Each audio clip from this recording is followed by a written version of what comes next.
Good evening, ladies and gentlemen. Welcome to this regular meeting of the Rancho Cordova City Council on September the 18th. Stacy, will you call the roll, please? Councilmember Terry. Here. Councilmember Gatewood. Here. Councilmember Pulapati. Here. Vice Mayor Sander. Here. Mayor Budge. Here. Thank you very much. Stacy, would you read all of the TV announcements? Yes. The meeting of the Rancho Cordova City Council will be cablecast on Metro Cable 14, the local government affairs channel on the Comcast Consolidated Communications and AT&T Uverse cable systems. The meeting is closed captioned and webcast at metro14live.saccounty.gov. Today's meeting replays on Thursday, September 21st at 9 a.m. and Friday, September 22nd at 6 p.m. This meeting can also be viewed at youtube.com/Metro Cable 14. A DVD copy can also be ordered from the City Clerk's Department, and a webcast of this meeting will also be available on the city's website within 48 hours of adjournment of this meeting. Thank you, Stacy. We are going to begin tonight, as we always do, with the Pledge of Allegiance. Tonight's Pledge of Allegiance will be led by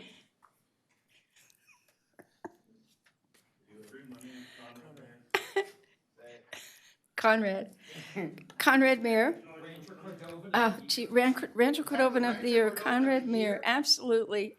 And then we'll ask if you will remain standing for an invocation by our colleague Jen Larrett from the Folsom Cordova School District.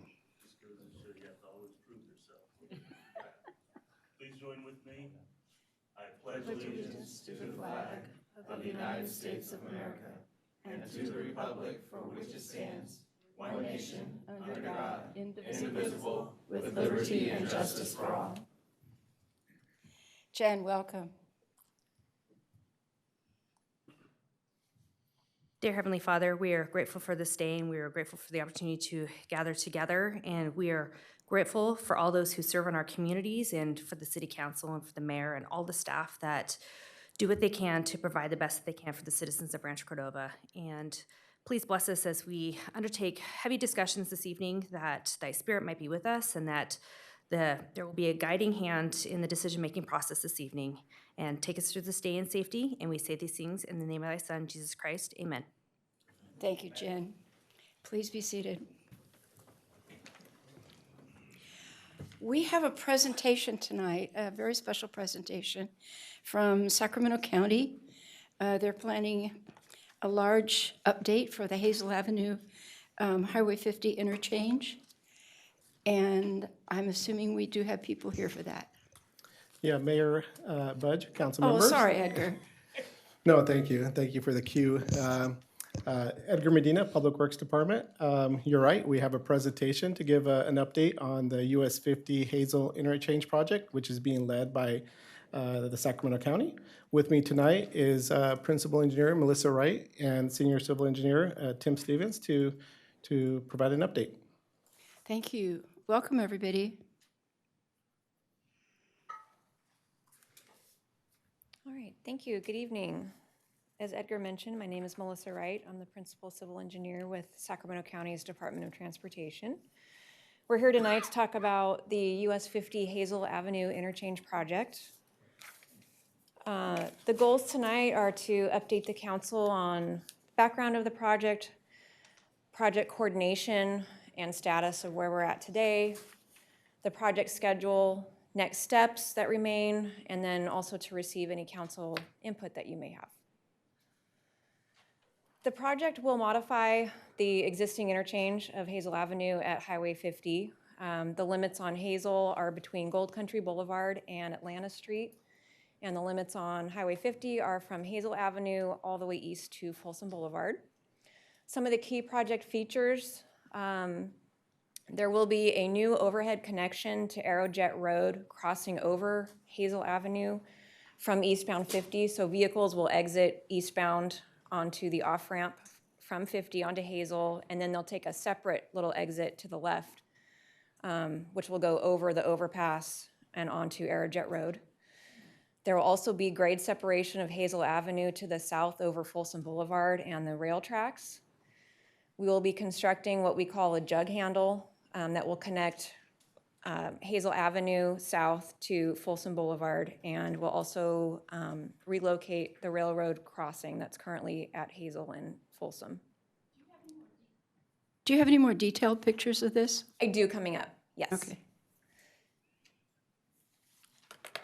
So here is an overview of the project, a schematic, and I will turn it over to Tim, who is the project manager, to walk you through it. All right, thank you, Melissa. Yeah, I'm Tim Stevens, Senior Project Manager for this. And so what we've got here on the screen is a general overview of the core. There's an additional auxiliary lane that continues on to Folsom Boulevard. It's not shown on the screen. But what Melissa alluded to earlier with the jug handle is this bottom portion as you I go. think he needs a pointer. I'll take a pointer for sure. Fingers don't work on the screen.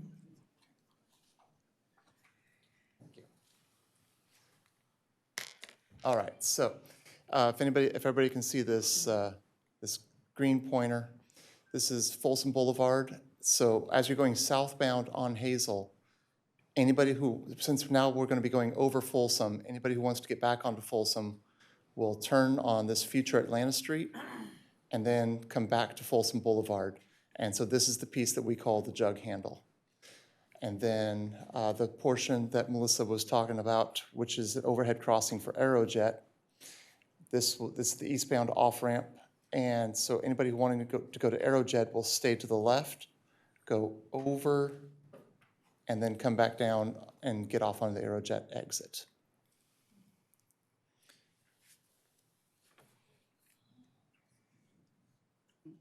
Go ahead, next slide. So what we've got on these next few slides are some shots of what this might look like or what this will look like in the future. So what you're seeing on the screen today, this is the existing interchange looking southbound. And in the future, this will be looking southbound. You can see down here on the bottom, this is the portion of Hazel now going over Folsom Boulevard and the light rail and UP tracks. And then this is the overhead crossing for the Aerojet. Go ahead. Also, another angle from this is from the winery parking lot. So this is the winery parking lot today. And we're kind of looking almost northbound. And this is the Aerojet overcrossing. And then this is a retaining wall that's leading up for vehicles to go over Folsom Boulevard. How tall is this structure? I don't have that exact answer at the moment, but we'll have our 17-foot clearance, so probably in the 17, 20-foot range going over Folsom Boulevard. And then that same structure I was talking about is right here. So we got the existing Folsom Boulevard. This is looking east. And so now in the future, looking east, all of Hazel Avenue goes over Folsom, over the light rail, and over the UP tracks to come back down around the other side. What happens to the gas station on the corner? The gas station is a full acquisition parcel. The gas station, we're basically using that parcel for the embankment. That'll actually come up on the next slide, I think. Nope, sorry, 2 more slides from now. Go back one, it's okay. I just wanted to cover a little bit of project coordination that we're going to be having. So Rancho Cordova, we got the future city interchange near the mine shaft property is right about here in the middle of the screen. The Hazel interchange is over here on the right. With, as a condition for the new interchange, there's going to be an auxiliary lane headed to the east. We have the same condition on our project going back, and there's an overlap piece of about 700 to 800 feet. And then whichever project goes first, we'll build that little overlap piece. And at this point, I will turn this back over to Melissa to talk about the right-of-way acquisition. Yes, so As we've touched on already, the project will have 2 full acquisitions, the Chevron gas station being one of them, and the Cattleman's Restaurant is the other full-take acquisition. We have 16 parcels in total that have acquisitions, but just those 2 are what we consider full takes. We've just started this phase of the project, the right-of-way phase. We're starting appraisals now, and we will be working with the city on a co-op agreement to be able to acquire the necessary right-of-way that's within city limits. You're going to take out Cattleman's? Yes. It is shown as a full take right now, yes. Can we bring this back? Can we continue this item, Edgar? Can we bring this back? Mayor Budge, absolutely. If there's an intent to gain more information, we could certainly bring back the item for further discussion. And no more detail. This is dramatically significant. We have a historic building. We have a significant restaurant that doesn't necessarily exist anywhere else in this side of the county. We have a restaurant that has been there so long that it's almost historic. We have a fire station that needs complete access. It just strikes me that what you're proposing is not something that should just be dropped into the city, but it should be something that's a part of a discussion. Well, it was analyzed in the environmental document, all of the right-of-way Well, take. none of us knew anything about the environmental document until somebody talked about this at a meeting somewhere. And complete, anybody else know about it? I certainly do not. I'm just sort of shocked by the scope Yeah. of this. I The can tell you, Aerojet I was flyover. approached by the owner of Rudy's 6 years ago when I was mayor, talking about the line of sight that they were gonna have for his parking lot and some other things like that. So I had heard about most of this a while ago. Well, it's interesting I didn't know because- all of Cattleman's, but I knew that was very likely. I mean, that's interesting because we're at Rudy's often, and I talk to Steve quite frequently, and he's never mentioned it. So I think, maybe the request is to, bring this back for further maybe scoping and framing of the conversation of kind of some of the history of what this kind of interchange does for us in the future. So I Or think that doesn't. will be part of the conversation or doesn't. And so I think, maybe the direction tonight is to bring back, and I don't know if there's a slide later about the timing or the next steps of this. That's my only interest. And so maybe there's something from that we can take as far as the appropriate time to bring this back for further conversation. So I don't know, maybe we skip to that. We've got Future 2 more slides if you Continue on. want to finish, and then, Sure.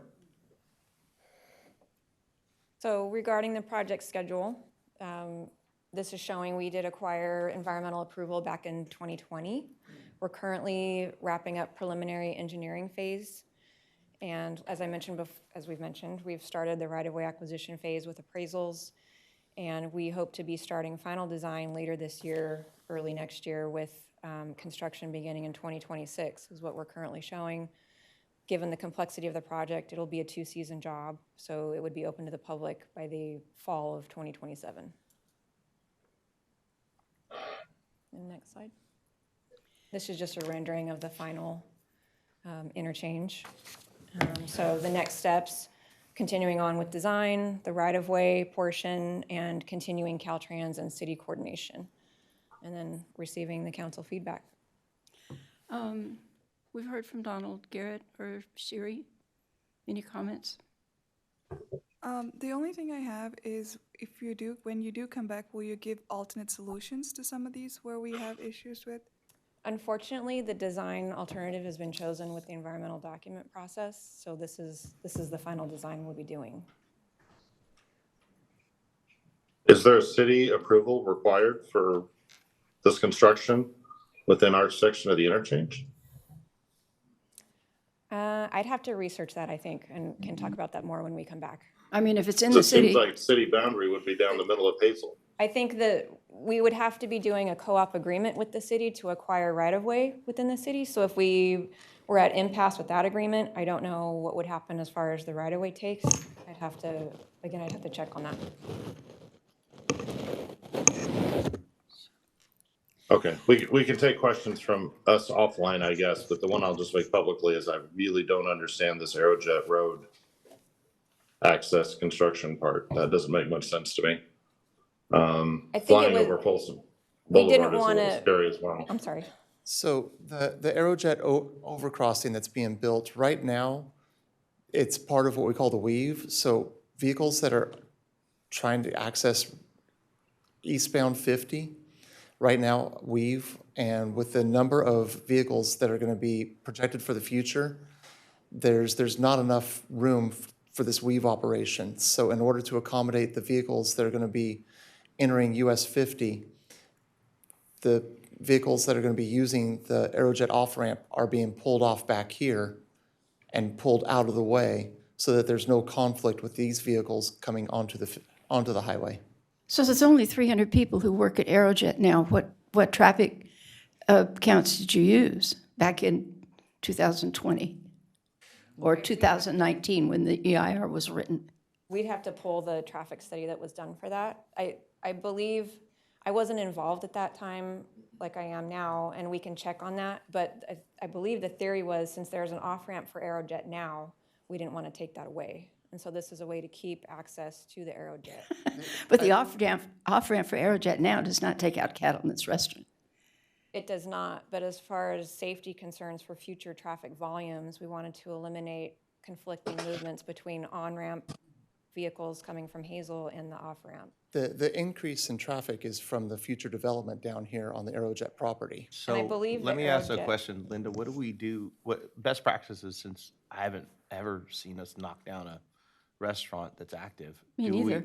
Do we help, we're not, of course, we're not doing it. Do we help them move? Like, are we gonna, is economic development gonna get engaged and then we're gonna find them a new home for it? I don't know. We'll have to talk about it, Garrett. I can answer that. As part of the county's real estate process, once the appraisal is done, as a part of the appraisal, it's not just the purchase price of the property, but relocation efforts are also included in that. Yeah, but we gotta be careful because they'll leave the city and not come back. And we only have, So let's, we have 6. wait, hang on, let's make sure we're clarifying things here, folks. Right. We're talking about a business that is outside the city limits. True, I know. Yes, So this by is a 1,000 feet. county, I agree with you, but I'm also saying that, like, And then also. I would love for them to move in the city and we get the tax benefits of that, but let's also make sure that, as we're talking about this, that this is a transaction between the county and a business outside of the city. And then also, do we do anything for the business that would have been, like the site that's gonna be wrecked by Rudy? Or because now he has this big wall that basically used to have marketing that now Well, is that's the not there. thing. And look I how, don't- look We what want to have a they, conversation about the ones in the city. There's a and look gas what they've done to station the, and parts look of what the they've other done to park the, roads. to the winery.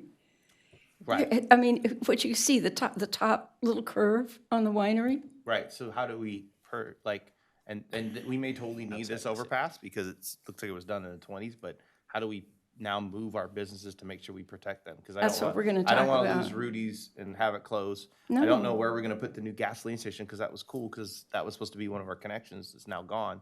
Where does that go? And, in our city so we can better take advantage of Absolutely. that. And So, if I may Mayor, also, in this Sari, go ahead. In this context, I'd like to ask the applicants, what council input are you expecting to receive? And is that something that you would make changes I think it's to? just a report. So where are you looking for input? I think we were just asked to come as an informative. Yeah, So it was an FYI This for- is Yeah, not an applicant. I think this has opened up a door Yeah, for so, discussion yeah, 'cause for you us. put And so, receive When council we're input as an and- information item, maybe, but this is a presentation. They're informing us Yeah. of what they're doing. Right. so I do think wanna- we can bring this back with a little more depth and Sure. kind of history, I think is appropriate. And really thank the group for coming today and providing us this input on what's happened. And I think opened up a good conversation that I think we can come back later and have some further dialogue and discussion and get direction, but it's not listed on our agenda for direction. And so I think we can bring that back for agendizing in that way and have a more fruitful, productive conversation. So. Absolutely, and whatever Great. questions you have, you can let us know what those are, and I think we've asked a lot. Thank you. So we need a motion to continue this to a date uncertain. It's not an action item. Yeah, we can take that direction to schedule. and bring- Great. absolutely. All right. Thank you both. Thank you. Thank you. Thank you.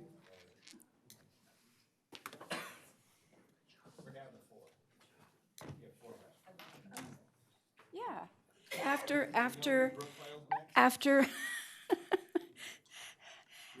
after Applebee's and Outback left, you know, we've got like 3 restaurants. Okay. Moving on to something positive, new employee introductions. Stacy, I'm going to call on you for the first one. Taylor, will you come forward?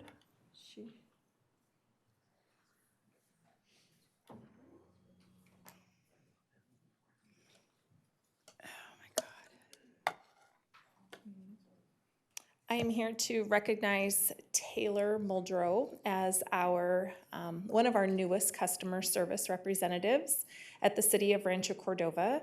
She joined us not too long ago, and I'm going to have her introduce herself, but we did recruit her through a staffing agency here in Rancho Cordova, and that has been a positive, wonderful experience, and we were able to give her the opportunity to participate sort of in a trial run as a temp, and then we did decide to hire her and bring her on board. So we're very excited to have her join the city. She's been here for almost a year. You started in October, November-ish, December. And that was a really great time because we had a lot of employees who were taking time off for the holidays and so forth, and it was really great to have Taylor come on board. So Taylor, I'm going to let you introduce yourself, and so that the council and the public have an idea of who you are and what your background is. Sweet. Hi, good evening, Mayor Budge, hi, and honorable council members. My name is Taylor Muldrow. Thank you all for having me tonight. I have spent the past 5 years in the greater Sacramento area cultivating my skills as an admin assistant and executive assistant in the private sector, from nonprofit organizations to healthcare and hospitality. As Stacy mentioned, my journey with the city of Rancho Cordova actually started in December as a contractor, so you may have seen me floating about from time to time. I'm happy to still be here, and for the past 9 months, I've been fortunate enough to cultivate a lot of good working relationships with many departments here, some of which department heads were here tonight, so that's awesome. And I'm excited to continue serving the residents of Rancho Cordova. Thank you. Wonderful, Taylor. Welcome. Thank you. Now we're going to call on Jeremiah Zillig, our building official, and Michaela Paul. No, sorry, just Jeremiah.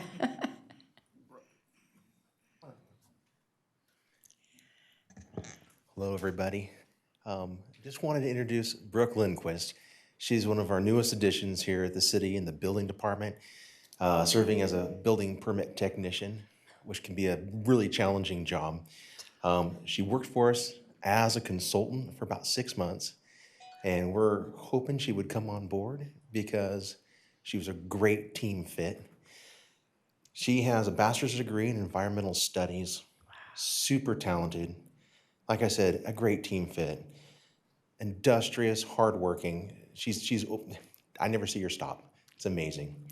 What I appreciate most about her is that she really cares about our citizens here and their projects. She takes things to heart, and she works so hard to help people connect the dots through our permit process. It can be complicated on the bigger jobs, or just getting a homeowner to get a water heater permit and filling out all the papers and things that need to be done.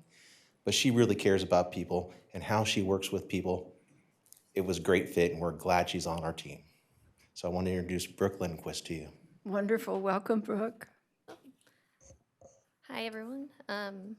So my name is Brooke, and I was actually born and raised in the city of Rancho Cordova. So I've had the great opportunity to watch the city grow and change over the last 20 years. And now I'm actually here starting and raising my own family in the city of Rancho Cordova. So I'm really looking forward to continuing to watch the city change and grow over the next 20 years going forward and being involved in that change. Thank That's you. wonderful, Brooke. Are you Cordova grad? I am. What Yes. year? 2014. Wonderful. We have several in the room here. Oh, yeah. So you're part of a great crew. Thank you. I had to read that to make sure that she doesn't spell it like Ryan Lundquist, but no, it's No, Lindquist. with Okay. I, Yes. yeah. I was about to Yeah. ask if there was some relation. Okay. So A former welcome, resident of Brooke. ours. Thank you. Welcome. Thank you so much. So Russ, you're going to introduce Michaela Paul. Well, good evening, Mayor Budge and council members. Russ Ducharme, Neighborhood Services Manager here. I'm excited to introduce Michaela Paul, our new Animal Service Officer. Michaela comes to us through the Sacramento SPCA, where she was an intake supervisor for several years. She has a lot of experience with animals. She's been here just about a week. She's, working well with our team, and we're super excited to have her. Thank you, Welcome, Russ. Michaela. Thank you. Hello, Mayor and council members. My name is Michaela Paul.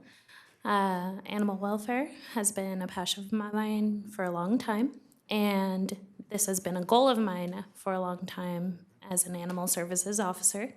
I'm excited to work with the incredible team, and I'm excited to serve the city of Rancho, its animals, and its people. Super. Thank you so much. Welcome. Okay, then we're going to move on to public comment. Citizens wishing to address the council for any matter not on the agenda are welcome to do so at this time. Remember, please, that we cannot take action on any item that is not on the agenda. And if you come to speak on an item that is on the agenda, then we will definitely take public comment at that point in time. Stacy, can I get you to read the legal stuff about raising your hand and hitting pound and all that?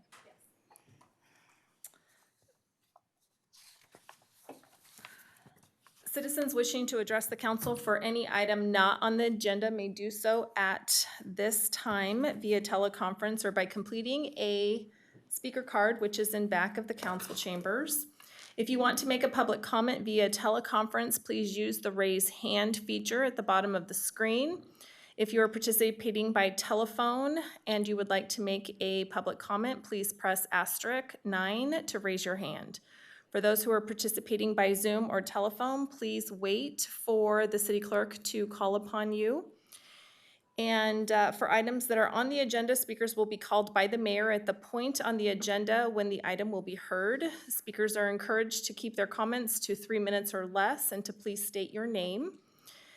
And we will go ahead with those speaker cards that I have received for those who are present in the council chambers, and then I will move to those who have joined via Zoom or who have submitted their speaker comments via email, and we'll also go by telephone. So we'll start with James Garcia, Jenny Bowie, Bhaskar Bumpati, Wendy Weston, Helen Wayland Bashaw. Welcome, James. Good evening, City Council and City Manager. I'm James Garcia, a resident of Stone Creek. I'd like to recommend that the city perform an overhaul of the municipal code and all the special planning and specific planning areas. My reasoning behind such a request is evident in the most recent projects that have come before the City Council. The most recent approved project for a warehouse in the Mather specific planning area that bypassed the Planning Commission for the first approval is one reason. This was since the Sacramento County designed spa has not been changed for the needs of the Rancho Cordova citizens, including the governance of said spa. There are other areas throughout the city that also have old Sacramento County strangleholds on the way the city is allowed to approve or deny projects. One example that comes to mind is the standard of measuring distances. It has been stated by the staff that when measuring distances, the city uses a parcel boundary to parcel boundary unless otherwise stated in the municipal code. The distance measure should not be utilized in all measurements. It should be used for measuring air quality, noise pollution, and light pollution. However, it should not be used for measuring distances for the purpose of measuring distances for the reduction of parking spaces if a project is within a half mile of a major transit station. People do not have the same ability as birds to fly. People must get off the public transit, then walk to the business, and that sometimes creates a longer than line of sight distance measures. And that should not be the use for that particular case. There's a warehouse going in off Kilgore that's going to use that as a reduction. That's why I pointed out. If the municipal code does not clearly define this measurement for distances as such use cases, it could easily be added and brought forth to the council for a public hearing to review properly changed changes to the municipal code to enhance the city. I know the city has amended many of the spas at the request of the developer, but we as a city have the right to amend areas that are no longer under the control of Sacramento County. I believe that 20 years is long enough to learn what works and what doesn't work for our city, and it is time to correct the past. It is a time that the city does its due diligence and updates municipal code and spas. I also love the fact that the county came forth tonight to give us a nice little project of that interchange. You were blindsided just as the citizens here have been blindsided with EIRs and other code changes. You were shocked. Only one of you actually understood and were informed of said project taking out things. That is appalling. I find it a disrespect of the county to do that, and I find it also a disrespect of the city to do it to us as citizens. Thank you, James. Jenny?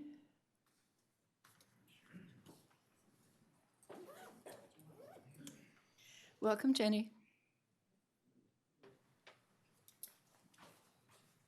Hello, Mayor and council members. My name is Jenny Boy, and I'm from Stone Creek neighborhood. I'm here today to bring up the mail theft issue. It's the cluster box unit that has been happening in our neighborhood and the surrounding neighborhood in Rancho Cordova, hoping to get your help and get the issue resolved sooner than later or never. When it happened to me, I complained to the post office customer service and was passed on to the local post office, where the agents contacted me. And each time the agent said that, one, it is a known issue. Two, it's happening to many surrounding area. It's wider than we know, and it's just not just our area. And number three is there's no quick solutions yet or at all, since these people can make master keys from the keyholes if the new box were to be replaced. So it would be costly and waste of money. So I suggested put back the camera on the light pole in the meantime, as it has kept the issue at bay until it was removed. And the agent said that that would belong to the local police or the postal police, which he cannot assist. So I called the Rancho Cordova Police non-urgent number and was given the name and the number of the office that represented my neighborhood. I left my name and my phone number, but no return call as of today, and I put in a call maybe over a month ago. So going back to the camera, having camera not only can assist with catching these people, but what really important is it can provide safety to the mail carriers.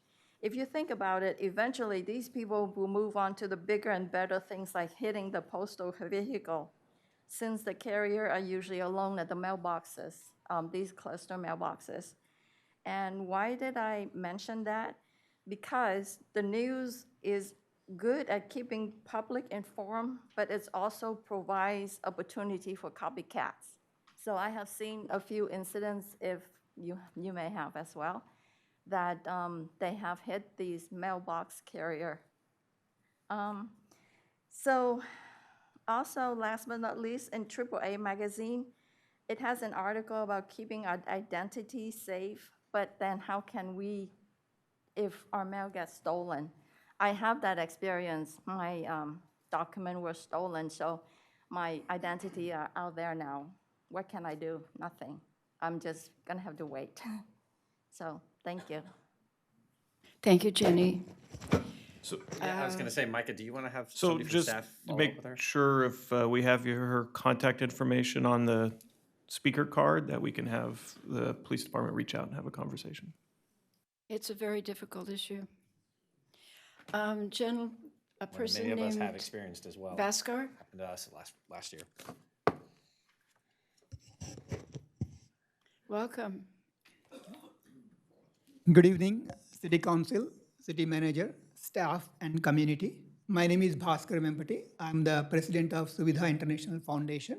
With the help of City, Suvidha is organizing multiple STEM programs, including speech and debate, robotics. I'm very glad to let you know that now Suvidha is going to organize artificial intelligence boot camp on ChatGPT. Everyone knows the importance of artificial intelligence. It is increasingly prevalent and has a profound impact on many industries, including education and our daily lives. I encourage, this is a great opportunity for the city students to learn the AI education, because this is the future will be, the AI is driving the job market in the future, and it impacts like many people. With AI education, they can get into the AI related industries and contribute to the society. And AI also helps them in like developing critical thinking and problem solving skills. With the AI education, they'll be able to analyze the large data sets, make wise decisions, and come up with real world solutions. And also the students will know the limitations of AI and its capabilities. And AI also helps students to consider STEM as a career and get benefited. Mainly, I'm here to invite city council, city mayor, vice mayor, council members, manager, and staff and community to attend this event and get benefited. Especially, I'm here to join the inauguration ceremony and address the students. We're expecting about 150 students to join this camp and get benefited. And also very glad to let you know that an eminent speaker who is a Stanford alumni who teaches at the MIT Innovation Lab and prestigious institutions is facilitating this workshop in 2 days on October 7th and 8th. We'll have about a 14-hour session, and the students will learn to build the AI application for the real world problems, and also get a hands-on experience similar to on-job training. Yeah, please, mayor, vice mayor, and city council and manager, please join the camp and address the students. And I know that AI is growing significantly, is evolving, and even helps even solving many city challenges as well in future. Thank you again for your support to Suvidha International in organizing all the STEM programs. Thank you, Bhaskar. Wendy? Welcome, Wendy. Thank you. Hello, my name is Wendy Weston. I am the volunteer coordinator for Cooperative Extension's UC Master Food Preserver programs for Sacramento County. We have 40 volunteers throughout Sacramento County, and then I also have a few from Placer County that also volunteer to teach safe food preservation practices in the community. That can be anything from dehydrating food and pressure canning chicken. It can be canning jams and jellies. Also freezing, we're going to start doing freezer, like the commercial style freezing pretty soon. So I'm super excited about that. So what I wanted to do is propose an idea. I know that, I don't know how many of you actually know where our office is, but we're quite close to your neighborhood. We're on Branch Center Road, which is off of Kiefer and Bradshaw, right across from the Youth Correctional Place and Rosemont High School. It's that section, so it's not very far from your location. And with that, we have a large building space. We do classes that are free or to a low cost to the public, and my volunteers are always looking for different projects that they can do. I know that Sacramento County, and especially this location in this area, is a refugee area.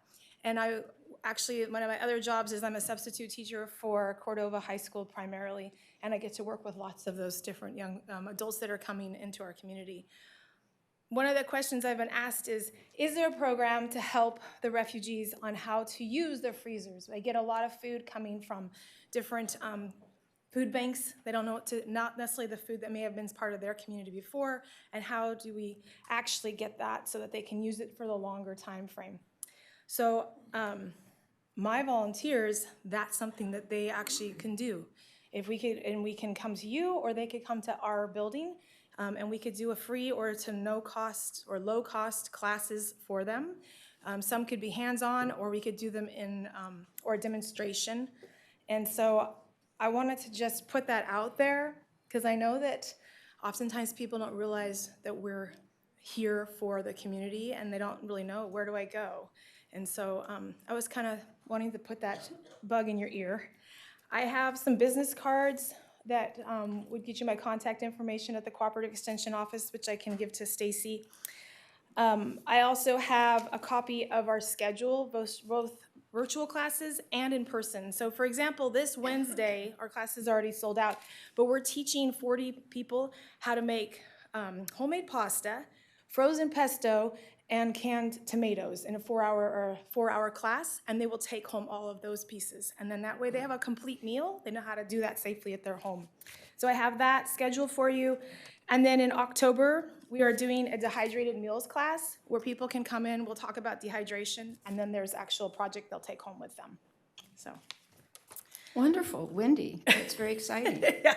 Thank you for coming to share with us. You're welcome, thank you. Wendy, I would just add, you might want to connect with the Cordova Community Council about their ability to market this.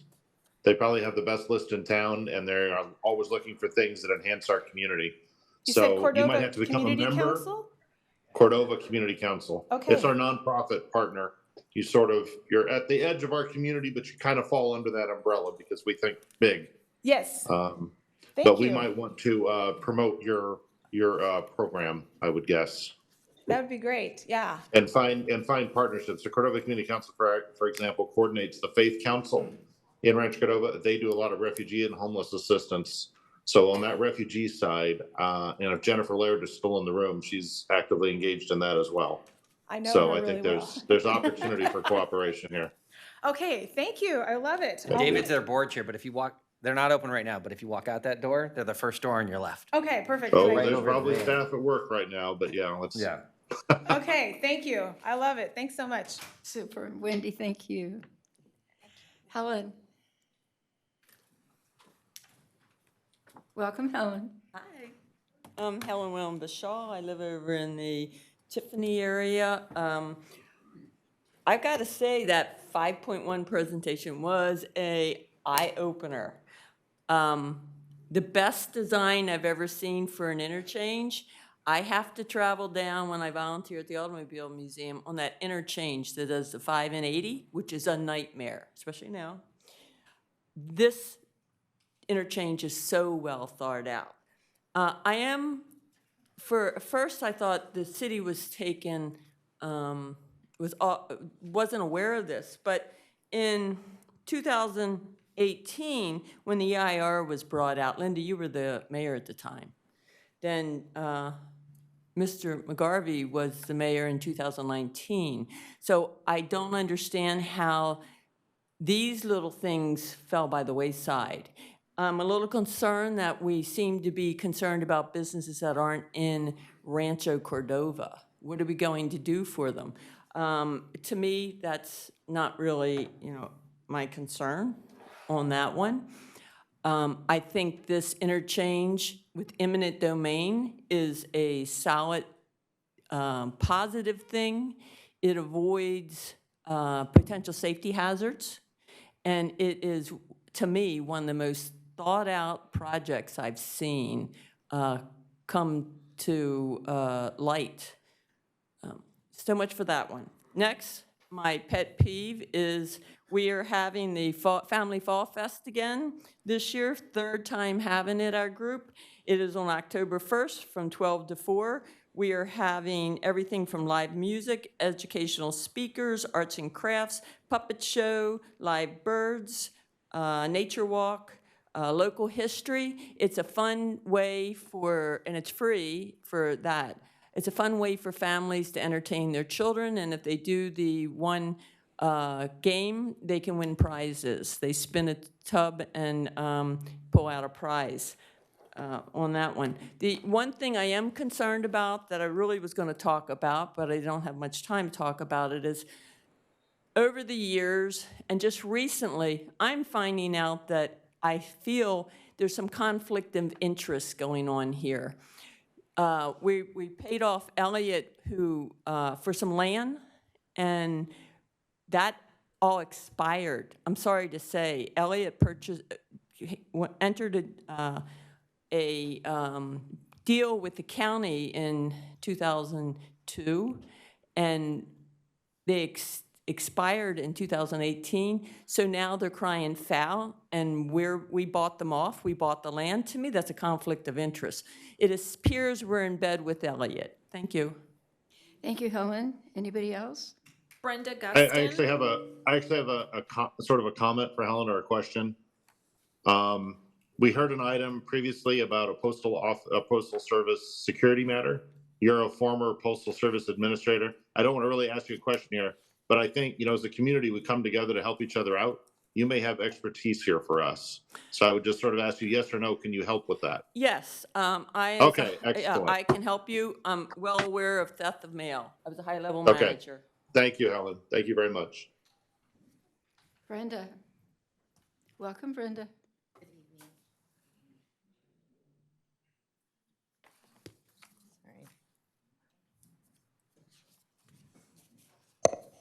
Good evening.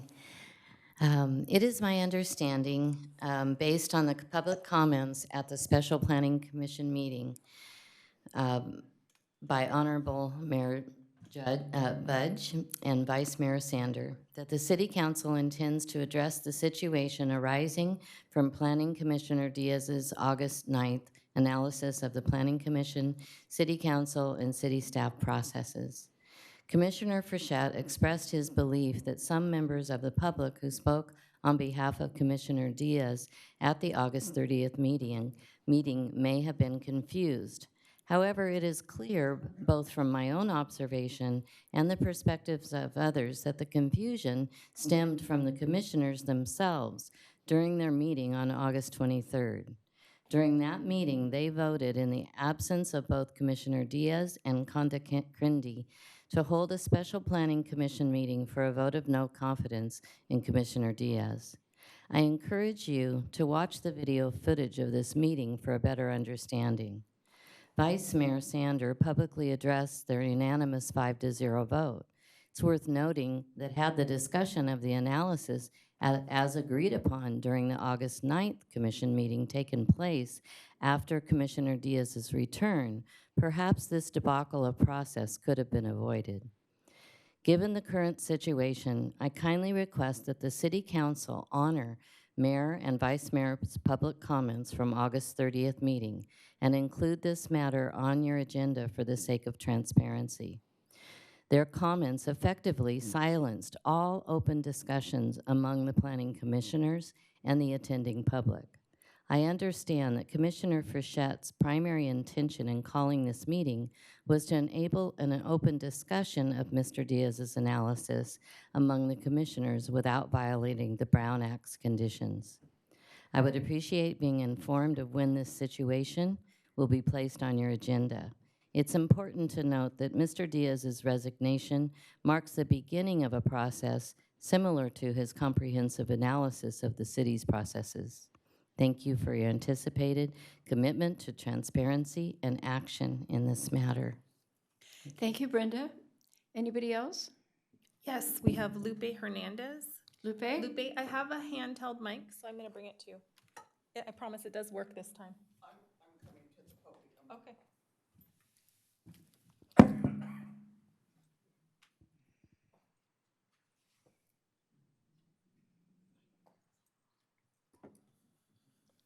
Welcome, Lupe. Thank you. My name is Lupe Treviso Hernandez. I've lived in Rancho Cordova 48 years. My husband and I celebrated our 48th wedding anniversary last week. Congratulations. Thank you. And I mention that because I've been here since I was 20. And I know the in and outs, the players, the history, and who's who. But apparently, the memo doesn't get out too often to folks that really do need to know what's going on. Councilman, Mayor Budge, fellow citizens, I'm here to say that publicly and hopefully recorded, and I say it again, that there is preferential treatment of constituents, citizens and residents in Rancho Cordova. Better neighborhoods get better treatment. if you're connected. Right, Linda? Lupe, we Email. had this discussion on the Sun River website this I'm weekend. talking, Linda, you're interrupting me and my minutes that I have on the clock.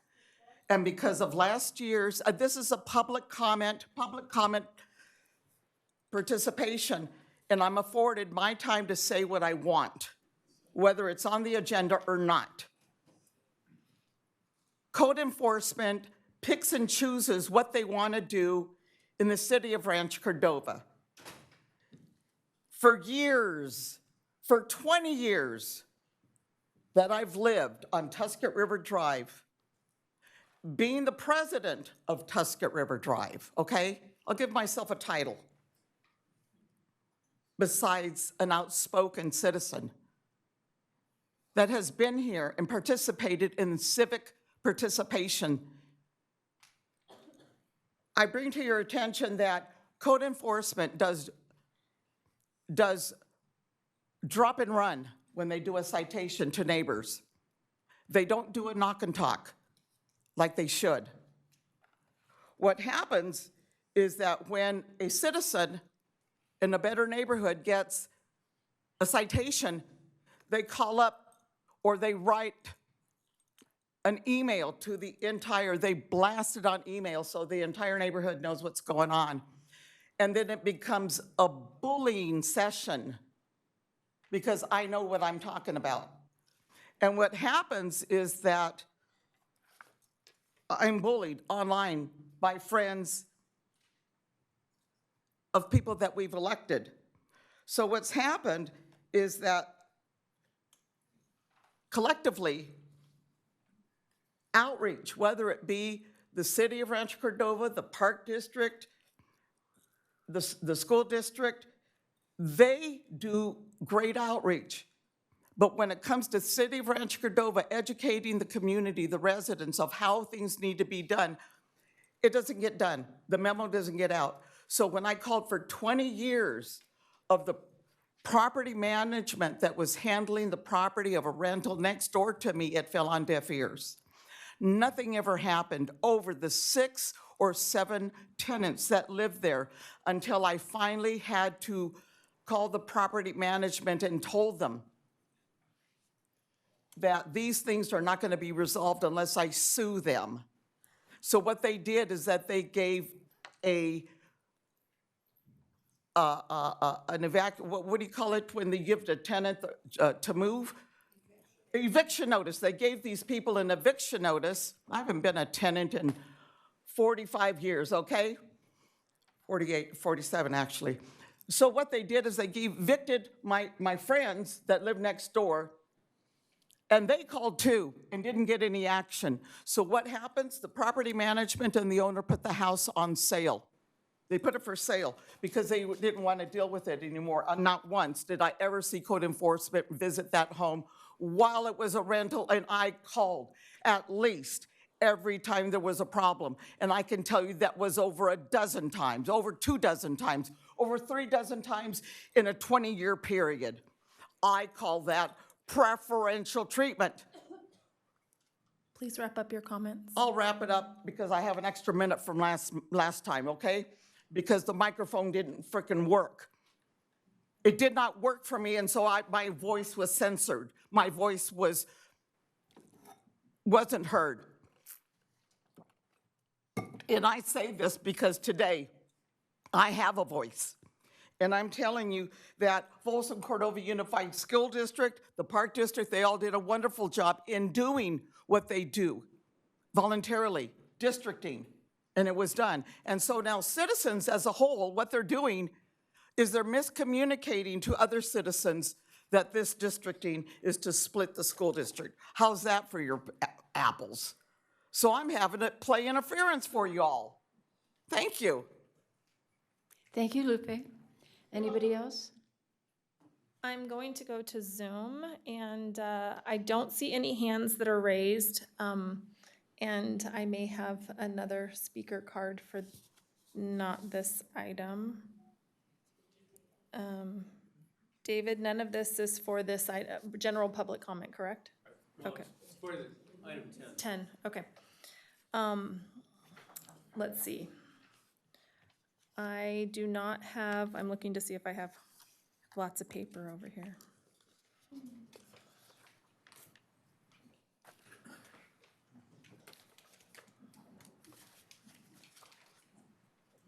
We have a couple of emails for general public comment. So Daniel Stevens submitted a public comment that has been distributed to the city council. It's been placed on the city's website and it's available and printed for those who are in the council chambers.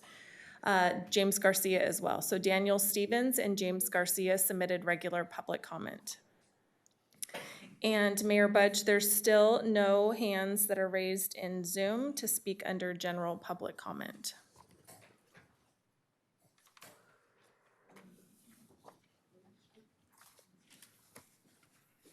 Thank you, Stacy. Okay, having reached 6:30, we have an item advertised for 6:30. So we are going to skip, we're going to delay council reports, city manager's report, consent calendar items, consent public hearing items, and move over to item 11, our public hearing items. Stacy, if you would read the title of that item. 11.1.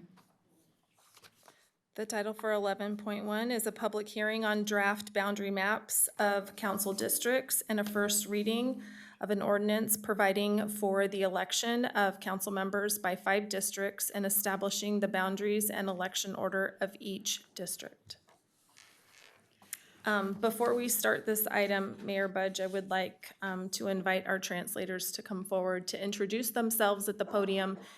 And if anyone is interested in translation, who speaks the languages of Russian or Spanish, we have individuals here to assist you. Welcome again, ladies.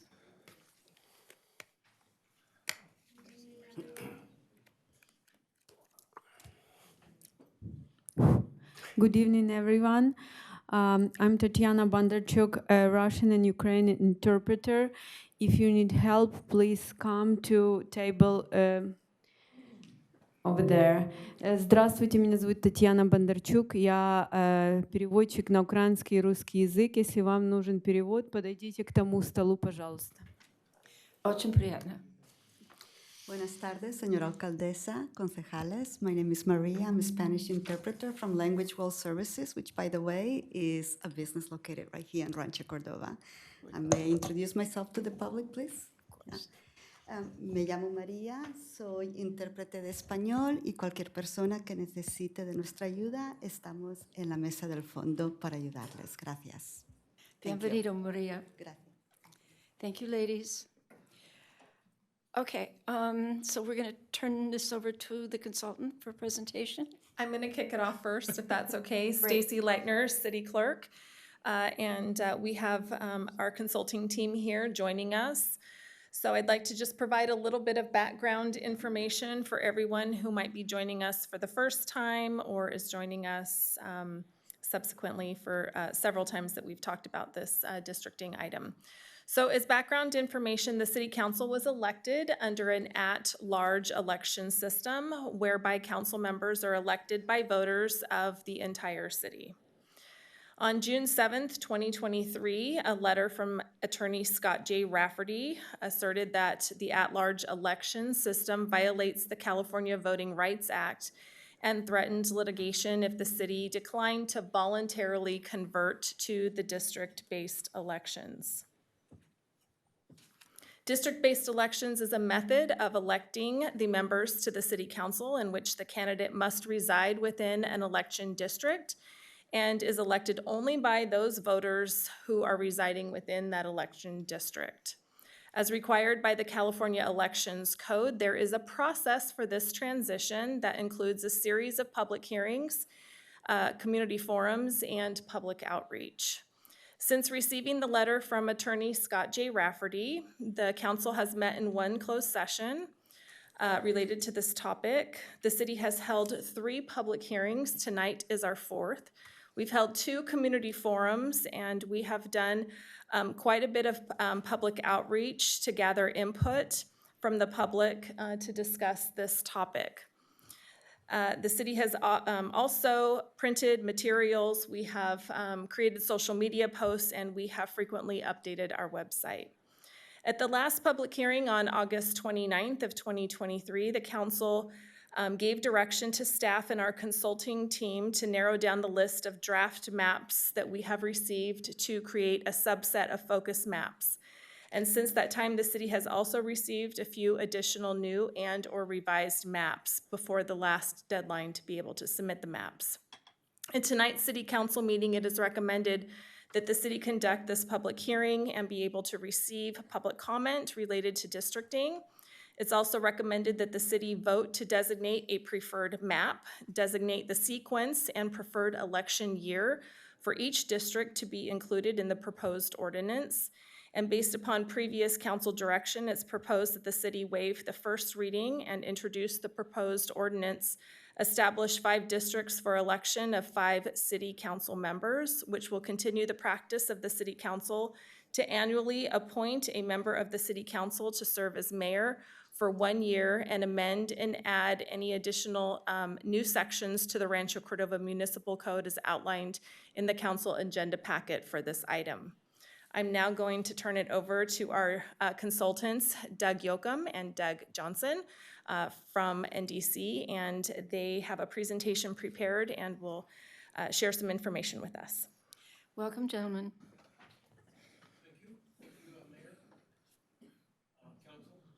We probably need his. There we are. Okay. Great. I haven't been in doing this for a while. Forgot to push the button. We're here for the 4th hearing. I'll briefly describe where we are in this process. As you can see, we are approaching the end. This is a hearing for number 4, where the council will consider the draft maps, select a preferred map and election sequence, and as the clerk described, introduce the ordinance that you will adopt at the final meeting on October 2nd. Briefly, again, these are the rules that are prescribed in state and federal law that we must follow as we go along in this process. The public, I have to say, has been very, very faithful to these rules in the most part. But any maps that did not conform to these standards were not considered at our last hearing. Only the maps that comply with federal equal population standards and state Fair Map Act priorities, as described here in the middle section, were considered. And those are the only kind of maps that will be considered today as well.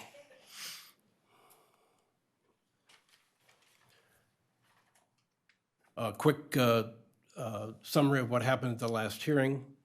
The 33 maps that were submitted by the public were narrowed down to 20, 5 district maps that were compliant with Fair Map Act standards. The council decided not to go with any 6 or 7 district maps. And so in total, we considered 20 population balance maps at that meeting. Following that hearing, we published the 5 focused maps, had a hearing on those at the community forum, not a hearing, a community forum the next night, where we got input on many of those maps. Maps 508, 511, and 516 were decided to be focus maps at the August 29th hearing. And there were also some revisions requested to 508 and 516, which are published as maps 508B and 508C, and 516B and 516C that are also on the website. I think I just described this. So those maps are what we are considering today for your process on the consideration of the final map. There were 2 new public map submissions, and those are located on the website described as map 511B and map 522. Map 521 is also on the website, but is not compliant with Fair Map Act standards, so we cannot consider that map this evening.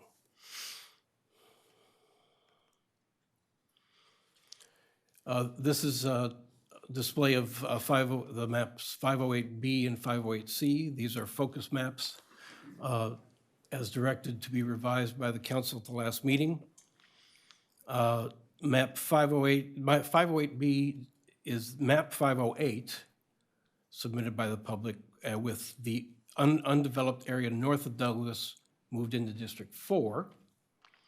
Map 508C, which is a focus map, is map 508 with the undeveloped area moved to District 2 up to Folsom Boulevard, and the area north of Folsom Boulevard moved to District 4, and there was a small population balance that we had to make in the northern part. It's a very slight change. We just had to do that for population balance. So those are descriptions of focus map 508B and C. The council directed that map 511 be a focus map.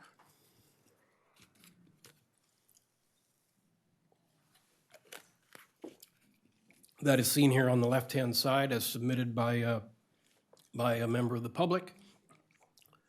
And 511B is a revised map of 511 that was submitted by the submitter and also and was submitted within the deadline time, so it's listed on the website as map 511B. So these 2 maps may be considered tonight. 516 was also selected as a focus map, and the council directed some changes be made to it. 516B, therefore, keeps District 1 and 2 from map 516, then uses the map 508B versions of District 3 through 5, which are the ones generally south and east in the city. Then focus map 516C keeps District 1 and 2 from map 516, and then uses map 508C versions of District 3 through 5. And that's 516C on the right-hand side of this slide.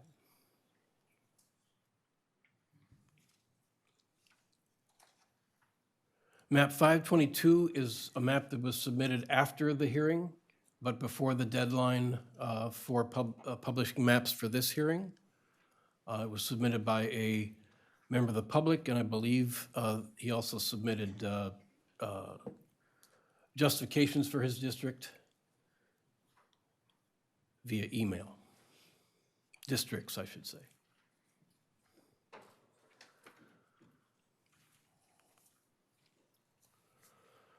Let me for a moment discuss election sequencing.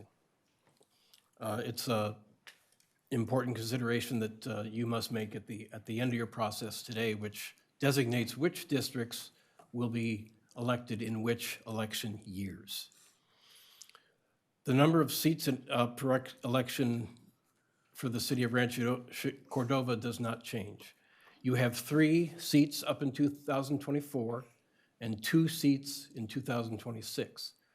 Therefore, any map you select, you must designate 3 districts to be elected in 24 and then 2 to be elected in 26. We placed here the statutory language from the California Voting Rights Act as to how you should consider this. The governing body, City Council, shall give special consideration to the purposes of the California Voting Rights Act, and it shall take into account the preferences expressed by members of the districts. And that is comments from the public. That just means comments from the public.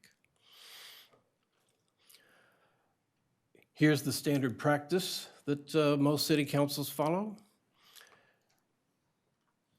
Let the voters make re-election decisions by matching district election years to the year the term of the resident office holders in that district expire. If a district is drawn and there's a member of the city council located within it, standard practice is to put that district into as an election sequence that matches the term of the elected member of the body. This gets complicated, of course, if there are more than one members of the body within a district. And I think I've mentioned it last time, any member who is elected to a 4-year term is entitled to serve that 4-year term, whether or not that the election for that district in which that person is located comes up in concurrence with his or her term of office. An at-large council member may run for a district in a midterm, or a council member whose term ends and is in a district not up in that year simply leaves the council and cannot run for re-election.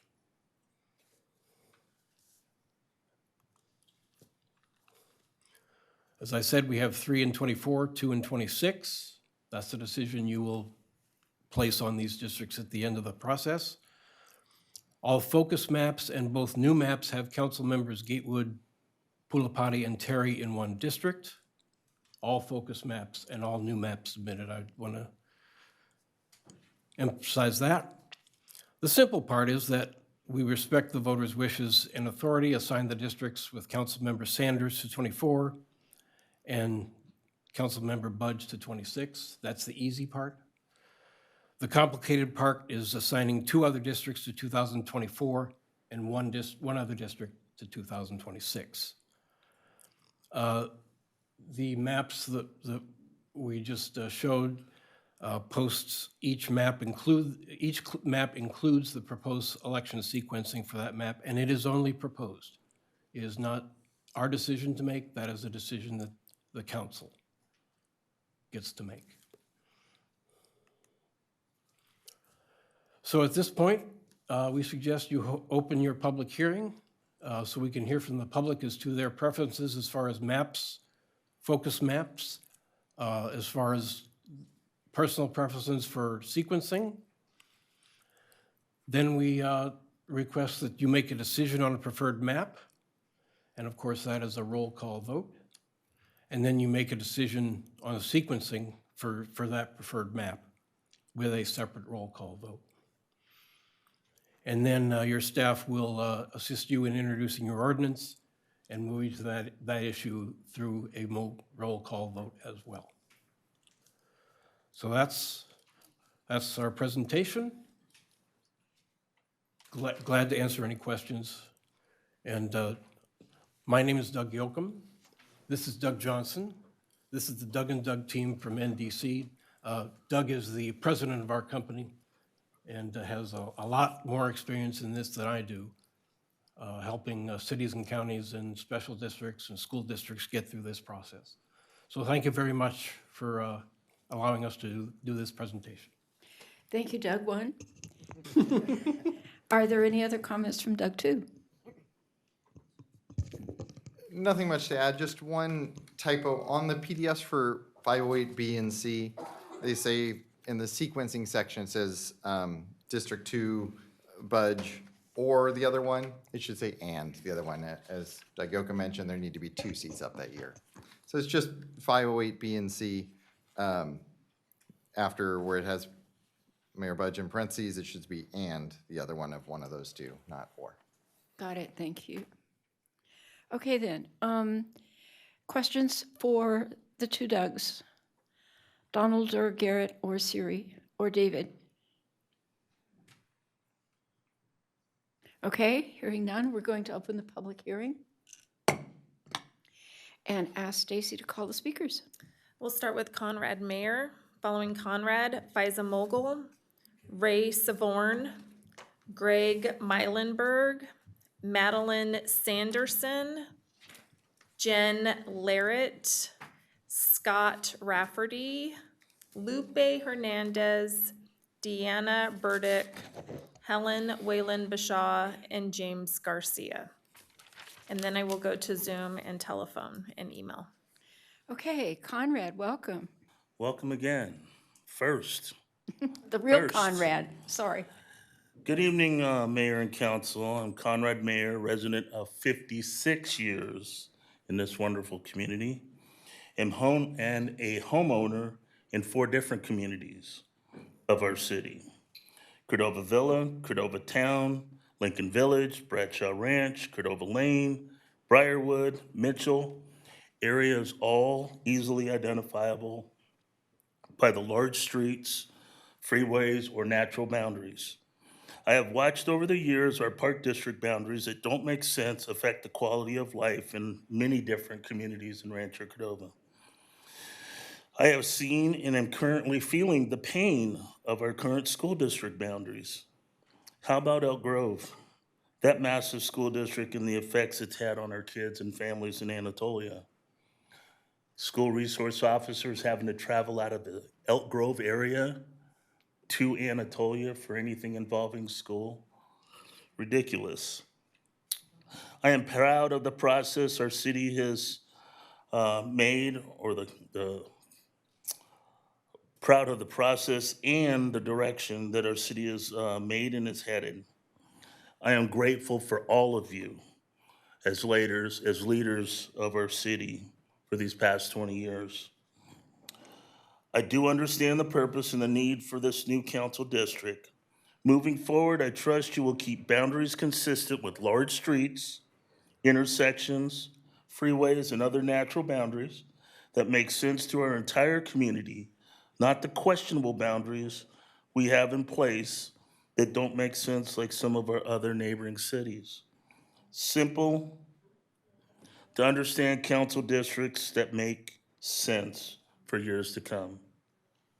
Anything else would make a lot of our residents go, And I say that with an entire minute left, and that is unusual. If you're familiar with Roseville, how Roseville extends over Highway 65 into the Rockland area, and the city limit sign is like a block from Rockland High School. I just find that just mind-blowing. Conrad, did again, you want to express a preference for a particular map? Yes, if I was to rank the preference, and I've only seen them for the first time today, 508C jumps out at me, 516C, and 808 or 508B, only because Folsom Boulevard is the separator for a lot of those. And I can't imagine a mayor walk and taking a community and walking across Folsom Boulevard into the rest of your community and having any kind of community functions. So with that, I'm gonna get off the mic so Stacy doesn't have to tell me to wrap it up. Thanks, Conrad. Thank you very much. Faiza, welcome. Thank you. This is Faiza Mughal from Lincoln Village, and tonight I'm showing off my revised map 511B. She's had a glow up and she is looking good. 511B plumped up white rock to make it nice and whole and cut it off from Sun River like you wanted. Now she keeps most neighborhood boundaries tight as a drum and does it better than the other focus maps too. My girl 511B made East Rancho into a single district. Law says it's illegal to earmark districts for future growth, as your focus maps do, but drawing it the way my girl does respects that Asian demographic while keeping population balanced. 511B breaks the internet, not the law. You asked for pretty, I got your pretty. Map 511B is smooth. No zigzags south of the highway. Just take a look at her South White Rock. She keeps Rockingham, Avian, and Rose Glen apartments together with the rest of the community, but your focus maps make janky cuts to South White Rock. East of Sunrise is a big, beautiful sea of purple. 511B makes no choppy cut to Somerset Ranch like your other focus maps do. She's so fancy, she refuses to zigzag her way down to Folsom Boulevard like map 508B and C do. Those maps split Cordova Lane and Mills Ranch. Take a peek at my D1. It has an important community of interest, the concentration of Afghanis on both sides of the track at Folsom and Routier. It's why my girl 511B folds that slice of meadows into D1. You singled out that same slice on your qualified census tract map for COVID spending, and that same chunk of town is described by your housing element as a racially and ethnically concentrated area of poverty. There's bunches of hijabis at that intersection walking together to GED and ESL classes on Rod Beaudry. You're breaking the law when you use Folsom Boulevard to divide that community of interest. That's a Fair Maps Act violation, and it happens on all your focus maps. You can credit 511B's sleek new look to how she keeps the Slavic concentration of Mills Ranch intact. Unfortunately, maps 508B and C break up that community of interest. I know, my girl's a tough act to follow.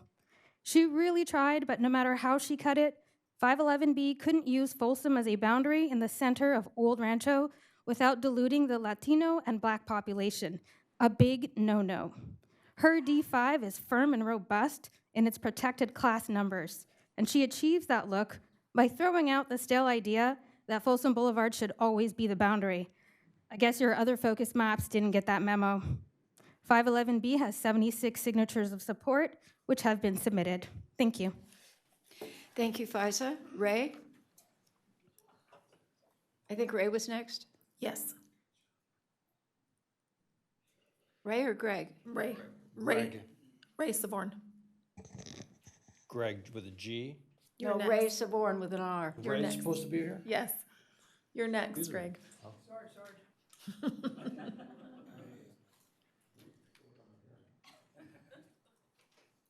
He's the one with the paratrooper shirt.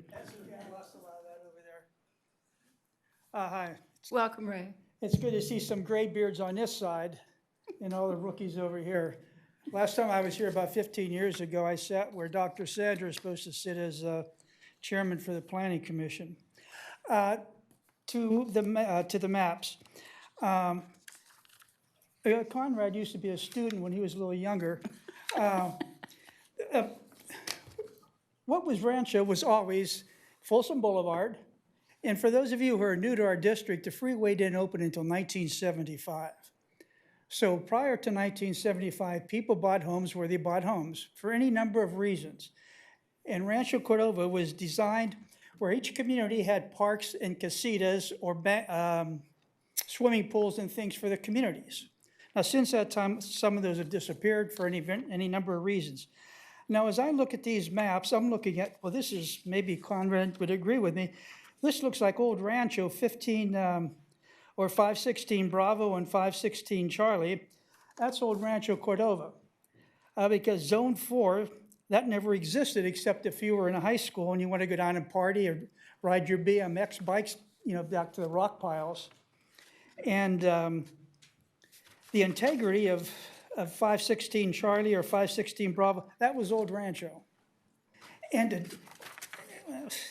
And I'm like, I've never thought about, well, we have a social economic income here, we have a racist element over here, we have people young over here.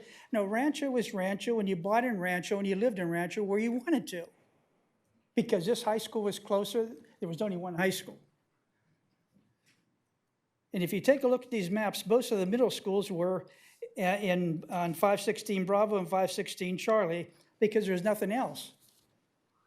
And so when you look at this, commissioners, especially you newbies, find out some history of Rancho before maybe emotionally you get involved with the voting on these issues. Because Rancho, look at the streets. How many streets are named after wines? Because there were vineyards here. There were walnut orchards here. Why are the streets so bendy and curly? Real easy, because the developers didn't want racetracks. I mean, the city wasn't, laid out helter-skelter. Now, you take Zone 4 down that area, everything's pretty much, but checkerboard. So when you look at this thing, think about old Rancho and the people that have been living here for years and years and years and years. Economically, it makes sense that you look at 516 Bravo Charlie, because that's where the businesses are, literally. And you take a look at Zone 5, that's grown from the initial Rancho Cordova, where the businesses have migrated south. So really take a look at this thing, and because some group happens to live in a certain enclave, that's their choice. They can move someplace else. I taught at the high school for 40 years, and I've seen a great demographic change here. An awfully big change, social, economic, everything. And Thank just you, another- Ray. Who said thanks? I did. Oh, okay. One more thing. At one time, we had over 60-some% of all affordable housing in Rancho Cordova. This is when you guys were still in school, before you were born. So think about that when you put this together. Thank you, Ray. So your preference was 516B? 516 Bravo, 516 Charlie. Okay, thank B you. and C. Greg, now. Thank you. I'm the youngster here. My support is 522. Reason, because 5 districts, no strong mayor. Uses the 2020 most recent census data in order to help separate and also be inclusive neighborhoods for the cohesion and not splitting them. The inclusiveness also shows by bridging over Highway 50. We've discussed that we want to keep cohesion within our Rancho Cordova. It also keeps the neighborhoods together, as was mentioned earlier. And it can be used to support, let's talk Rancho Cordova school districting, so we can have one place to one school for one Rancho. Thank you. Thank you, Greg. Stacy, would you read the next 4 people, please? I lost track. Madeline Sanderson, Jen. Lupe, you're coming up. You're speaker number 8. Right now we're on 5. Madeline Sanderson, Jen Larrett, Scott Rafferty, Lupe Hernandez. All right. Great. Thank you. Welcome, Madeline. Thank you. Good evening, Madam Mayor and council members. You have a tough decision to make, in which I know that you do not take lightly. We have over 81,000 people in the city, and you are only hearing from a few of us this evening. This is a tiny fraction. As we represent all of the residents in our city, your judgments matter a lot here, and again, I appreciate your attentiveness and time to this matter. After reviewing the maps, my personal opinion is that both 516C and 516B preserve neighborhoods the best. I find this to be important because people in neighborhoods share issues such as experiencing traffic to and from within their neighborhoods, making traffic issues a shared issue. With the neighborhoods, the residents send their children to the same schools, also shopping at the same stores on the same streets. As maps are considered, we also need to think of the shared geographical issues such as the river, new development, airport noise, flood risk, and fire risk. If we are to have districts, I personally feel that our council members can better represent and partner with communities that are similar and have common interest. As a fellow parent myself, sending my children to local schools within my neighborhood, I would think that keeping districts that align with what is already in place when it comes to our Folsom Cordova Unified School District and Cordova Parks and Recreation would be something that we keep at the forefront when deciding. I find again that maps 516B and 516C preserve neighborhoods and communities of common interest. There are no major streets crossed, and there are similar development types together. Again, I just want to end by thanking you all for what you do for our amazing city. Rancho Cordova has been improving continuously, and we're really lucky that we have your guys' support, so keep up the good work. Thank you. Thank you, Madeline. Jen.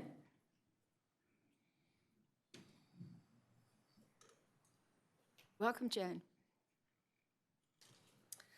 Thank you, Madam Mayor, City Council members. Thank you for the opportunity to speak on this subject. Last year, Folsom Cordova Unified had a similar task of approving the district voting maps. And there was a few key points that the consultant stressed when we were considering the boundary lines, and I know they've been reviewed this evening, but keeping our population equal, not engaging in racial gerrymandering, have contiguous boundaries, unified communities, and making the boundaries easy and compact. I think that after review of all the maps, that the 516 maps do the best job of taking these points into account. The only real difference between the two maps is really how the new growth area will eventually be divided. Specifically, map 516 kind of respects the major streets and natural dividers the best between the neighborhoods. While campaigning last year, I quickly realized the importance of these boundaries. The people who live in these neighborhoods share common interests and share common geographical issues. Here's just a few examples of what I encountered. Number one, while campaigning at Stone Creek, there was barely a door that I went to when the topic of warehouses was not brought up and discussed. While this might not seem as much of a school issue, it became a topic due to the proximity of the warehouse to Navigator Elementary. While I was walking houses in the White Rock area, the topic of warehouses was never even brought up, as the warehouses would have very little impact on the traffic by their schools and by their homes. While walking houses in Mather, the subject of campus security and the lack of fencing was the issue that mattered most to those families. Their school is close to a park, and the back field of Mather Heights joins the fields at the park. Many people using the fields have a difficult time distinguishing between the school and the park property. After my election, I was able to meet with the principal, FCUSD staff, and the park district staff to talk about a resolve to this issue. The subject of a school fence at Mather Heights didn't come up while walking in the other neighborhoods. That particular issue was not affect those other families, and therefore was of no interest of discussion. While walking the apartments on Data Drive and the neighborhoods on International, busing was the issue at hand. Due to their proximity to International, walking at Cordova Villa was not optimal, as International is an extremely busy street. We have been able to work with the district staff on bus routes for these families. The bus routes to Cordova Villa did not affect the families in the other neighborhoods. While walking the neighborhoods at Cordova Villa and White Rock Elementary, aging infrastructure was the topic of conversation. The conversation does not apply to the families in Stone Creek whose children attend Navigator Elementary, one of the newer schools. It is imperative that neighborhoods be contiguous so that the representatives can meet with a particular set of community members and listen to their issues. The council members will be elected to represent the entire city of Rancho Cordova, but will be specifically elected by community members in those areas to represent the issues that affect their neighborhoods. If you divide the neighborhoods, it dilutes the local issues and can be confusing to community members who their representative is. For example, if you use McGregor as a dividing line and put one side of the street in one district, a council member, and the other side is another council member, it's going to require a community member to pull up a map and try to even figure out who the representative is. We should be drawing lines that make it easy for community members to identify who the representative is. Communities need to stay together and have common interests and natural divisions. Communities that live north of Folsom and Coloma have similar interests and also share common community assets like schools and parks. Some of the maps have these communities being divided up, which will be detrimental to those communities. Please wrap up your comments. Major streets like Folsom Boulevard, Sunrise, and Douglas are wide and create obvious boundary lines. So I was extremely grateful that FCUSD made the changes to the map so that they could follow those key points and that we could respond to the areas of those constituents. Thank you. Thank you, Jen. Scott?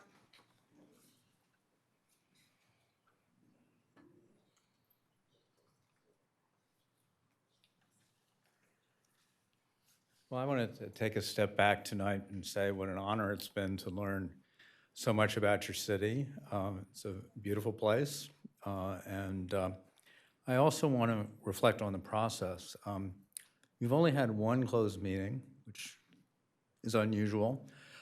And you've made some very tough decisions. You've listened to the public on the issue of mayor, which I know had some potential benefits to the incumbents. And you paired three council members, and that was a very difficult decision, and I think that deserves some respect.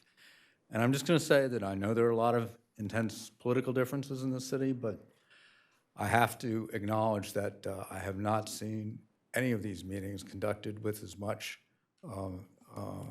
grace and dignity as Mayor Budge has.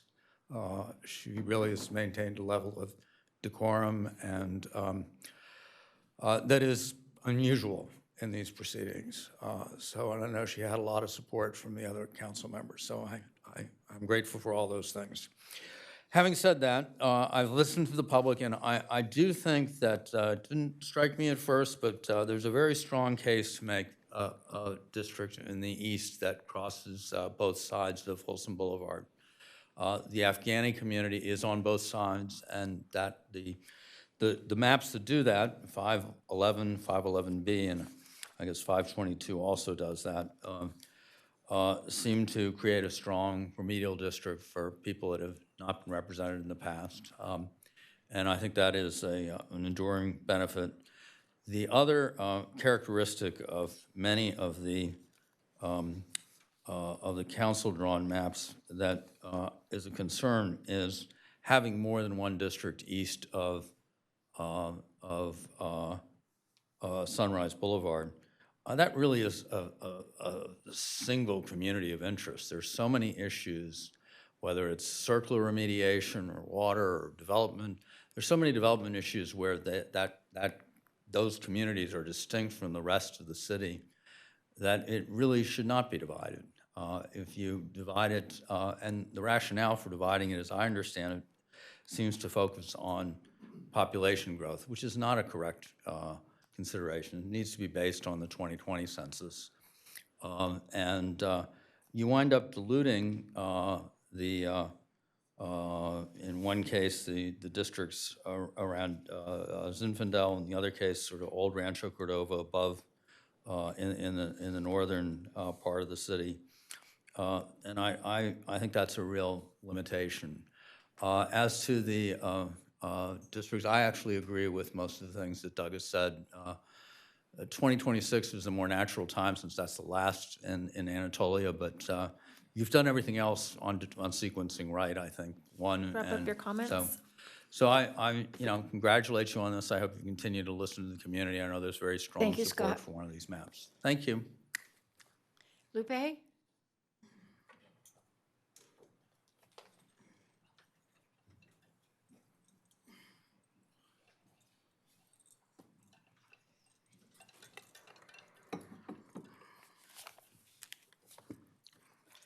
Good evening, good afternoon, Mayor, council people. My name is Lupe Treviso Hernandez. I introduced myself earlier. I'm passionate about Rancho Cordova in many different ways. Haven't been here my entire adult life, but having been born and raised in Roseville, I know districts were not in place until after I left and after I moved. I worked for the Rancho Cordova Roseville Police Department, and I got to know a lot of the city council people when I worked there. And I still know a lot of people there, including judges. Highway 60 was never a problem because that was back in the 50s and 60s until the new highway came along, which isn't anything in comparison to the districting that is going on in Rancho Cordova. And I bring to your attention the map 511B, which I wholeheartedly support because I've lived in various places in Rancho Cordova, as well as other people that have expressed their mobility within Rancho Cordova. I lived on Mills Park Drive, our first house that we bought in 1978, 1977 to be exact. And what we learned there working with gangs and drug task force and our now sheriff, Jim Cooper, the undercover agents, the district attorneys and the attorney generals, we learned a lot from working together with them, cohesively, walking precincts, areas to identify hot houses. We had to move in '97 because of drive-by gang shooting and death threats against our family. A lot of you don't know that because we didn't share that, and I still have a threat letter that I got against my son because my husband and I were involved in helping clean up Rancho back in the 80s and 90s. And here we are again. In the 2000s, my husband and I both participated in the incorporation of Rancho Cordova in the late 90s and in the 2000s.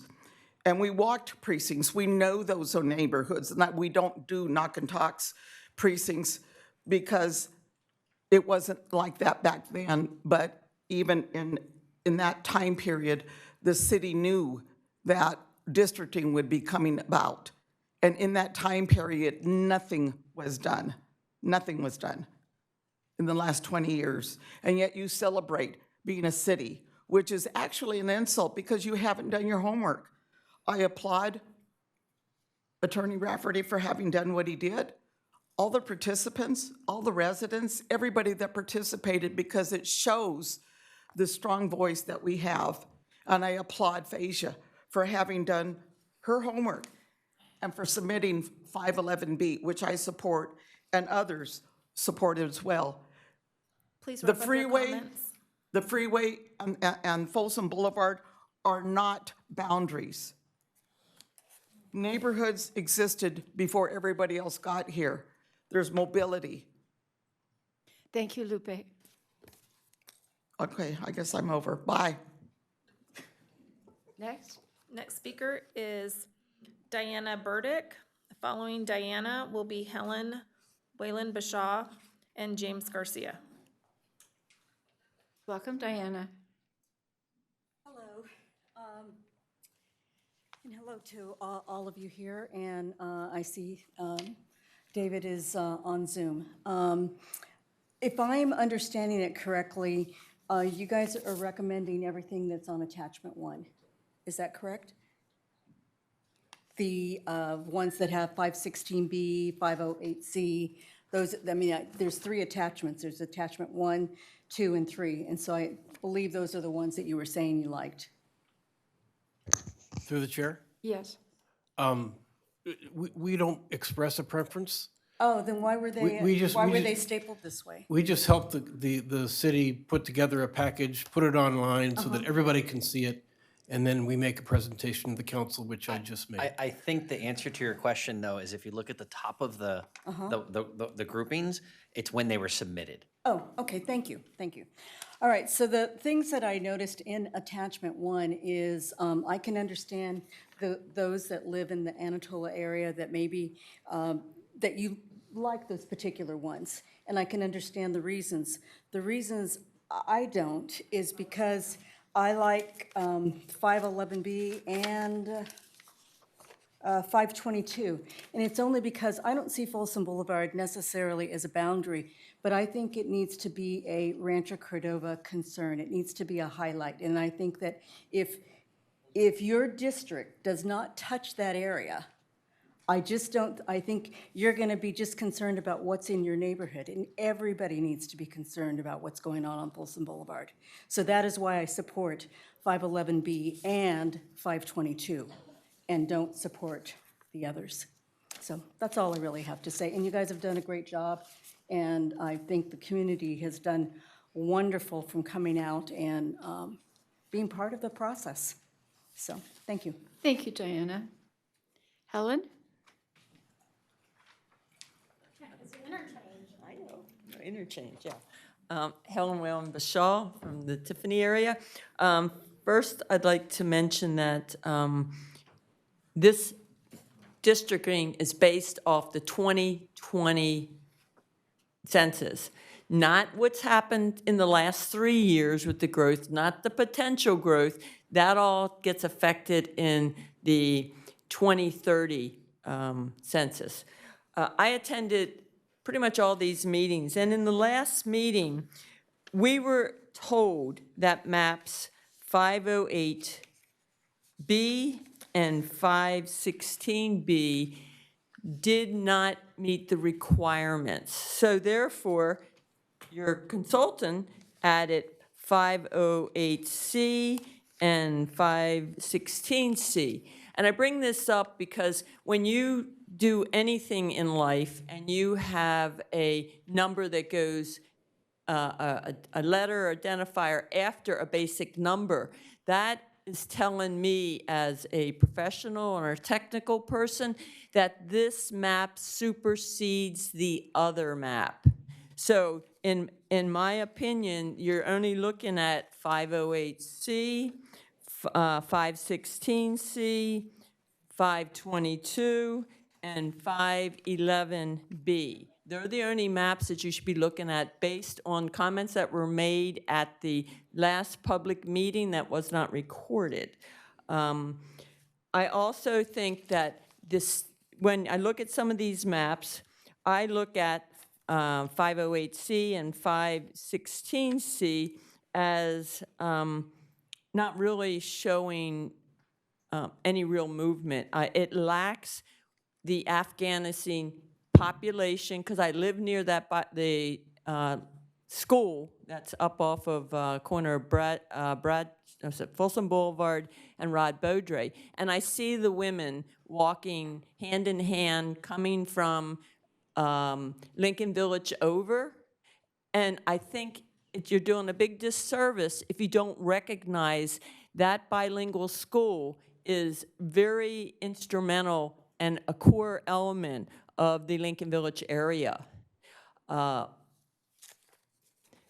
also think that when you look at the 516C and the 508C, you're still looking at the have-nots and the haves.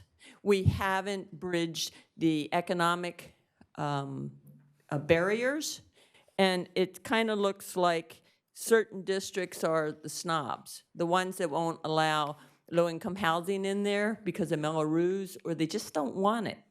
So I am pushing for the 522 and 511B because both of them identify a really needed niche, and that is that bilingual school up at the corner of Folsom Boulevard and Rod Beaudry.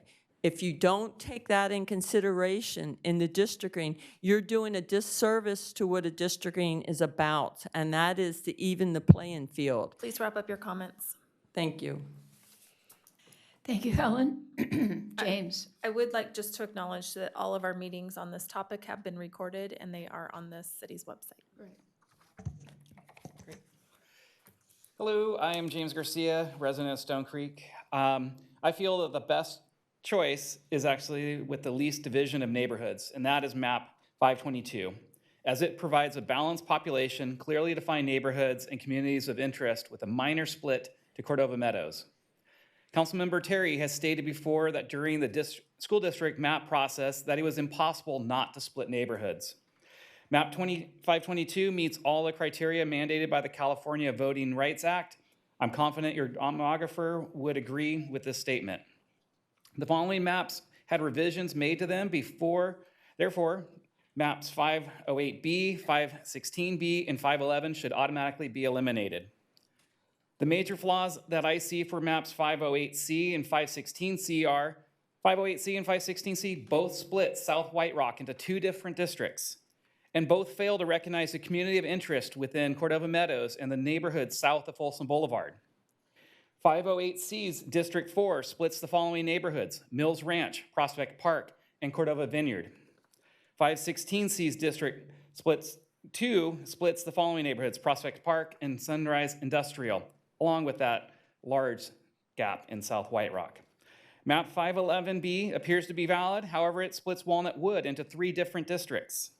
Both maps 511B and 520, although they differ in some areas, both provide the residents with a clear path, having each election sequence that gives every district a single representative after the 2024 election, a key goal of the California Voting Rights Act for district-based elections. Additionally, the best way to move forward with the 2024 election is to adopt the following sequence. Sequence of 2024, District 1, where Sander resides. District 3 and District 5 are vacant. They would actually have representation. District 2 and District 4 would be in 2026, where District 2 would be for Mr. Gatewood, Polapati, and Terry, and along with Budge. Again, this is designed to help out and have proper representation by using the law, which is what the demographer presented, ended up stating that due to the fact that we have two council members ending their term in 2024, they are legally allowed to actually run and have two people on the council at the same time for 2 years in Anatolia. This is why we are doing this in the first place, is to get rid of that. We want equal representation throughout the whole entire city. Stop with the nonsense. All the other maps have that in there. Get rid of the stupid sequencing. It may be legal, but it's going to be your job next. Thank you, James. Anybody else? Angel Ball. Angel, if you'll come forward. After Angel, I will go to Zoom and the telephone. Welcome, Angel. Welcome, thank you. Basically, what I would like to say at this moment is 511B is my vote. And I hope that you all will support that and also select 511B. Thank you. Thank you, Angel. I'm going to now go to Zoom, and I'm going to start with Lisa. Lisa Guerrero, your hand is raised. I'm going to unmute you, and you'll have up to 3 minutes to speak.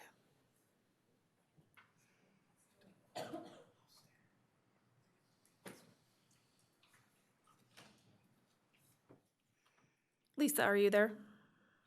You're muted, Lisa. Unmute hit the button. Again.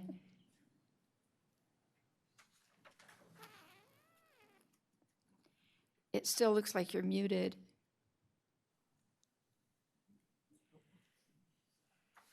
You almost had it.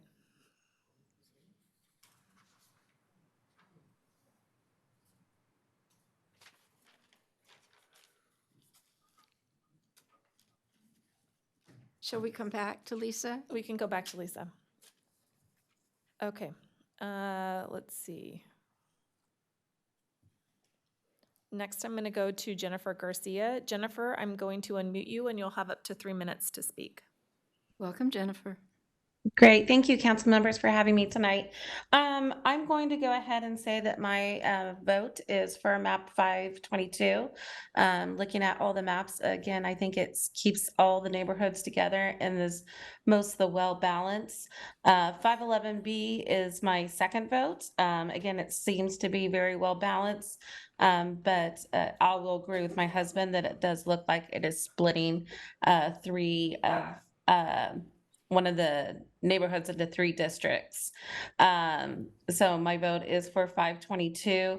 And I'd also really like to just reiterate the election sequence. I'm sorry, we live next to Mather. You can hear the planes going by. Keeping with election sequence, that for the 2024 election would be districts 1, 3, and 5, and in 2026 would be 2 and 4. Currently 2 and 4 would be Mr. Gatewood and Mayor Budge. I think that you both should stay on until 2026, and that we would have new council members in areas 3 and 5. And hopefully we'll have Mr. Sanders, Councilmember Sanders, back if he elects to run. But my vote again is for 522, and then second would be 511B. Thank you. Thank you, Jennifer.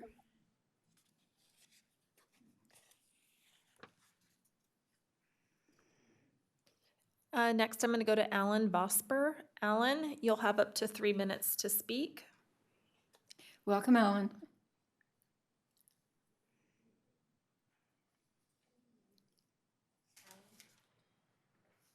You're muted, Alan.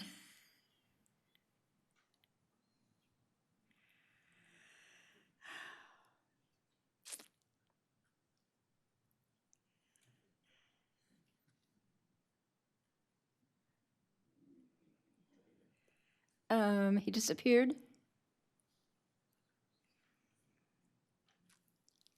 I think he just lowered his hand. Alan, are you there? Are you coming back? Okay, we will move on. And Alan, if you want to raise your hand again, feel free to do that in just a moment. Next, I'm going to go to Raja Raju. I've unmuted you, and you'll have up to 3 minutes to speak.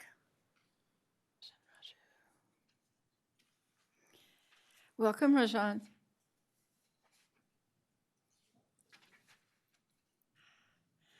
Are we sure it's on their end? It is.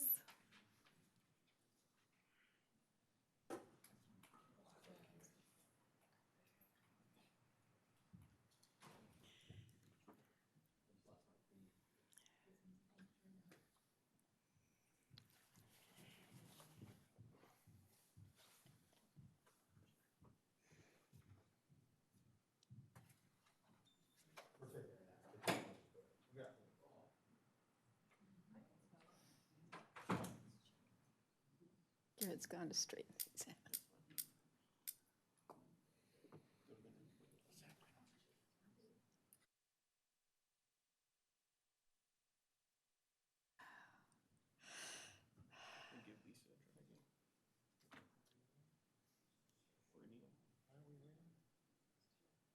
Pardon?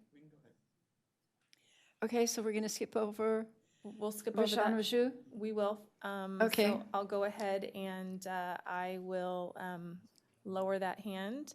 And if he wants to raise his hand again in just a moment, feel free to do that. Let's go to Anil. Ready?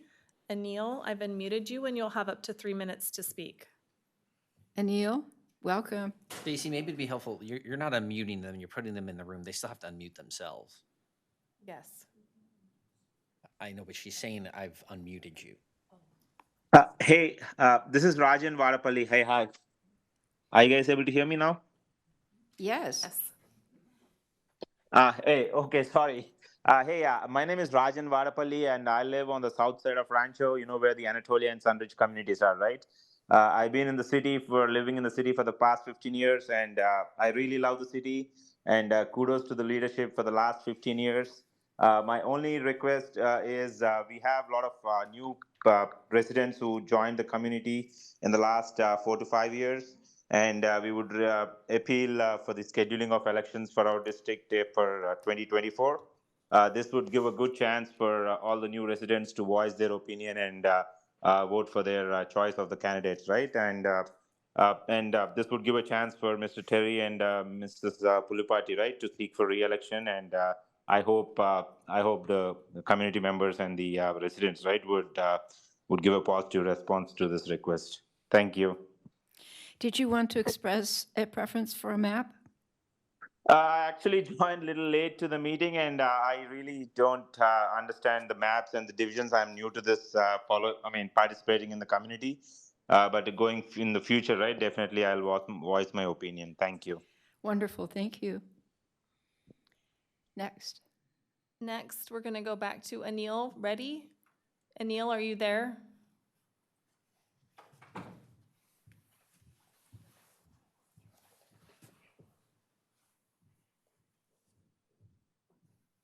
Anil, can you unmute yourself?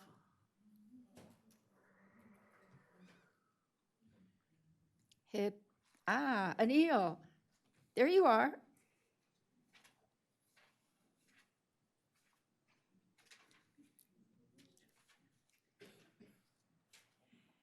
You're on, Anil. You're off, Anil. He just disappeared. Oh. Okay, let's go to Lisa Laguerre. Lisa? Lisa, are you back? Can you unmute yourself? Almost. Do it again.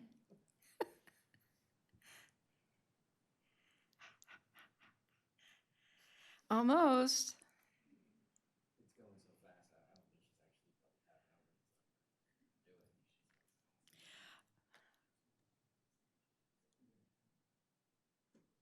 We think you should hold the button down longer.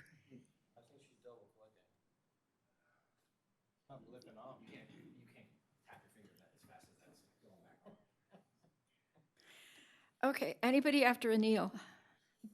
Just Lisa And Laguerre. Alan. Alan has not re-raised his hand. Okay. Alan, if you want to speak, now is the time to raise your hand.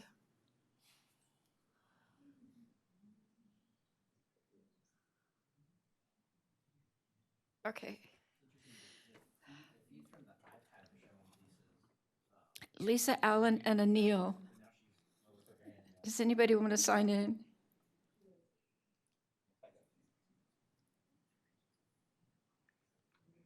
Should be on the lower left corner. Try to close out and then open it back up again and hit the lower left corner and go in unmuted. Totally depends on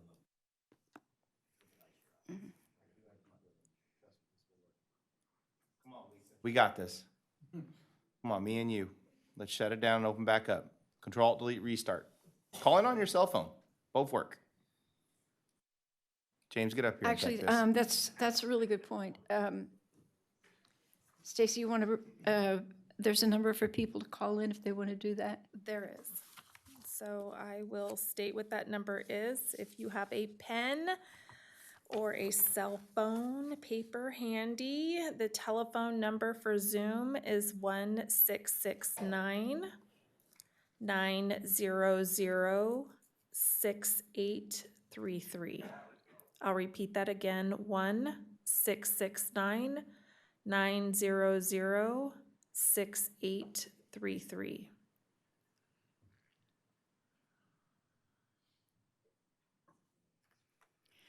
Okay. Lisa, Alan, or Anil, do you want to call in? Lisa's raising her hand.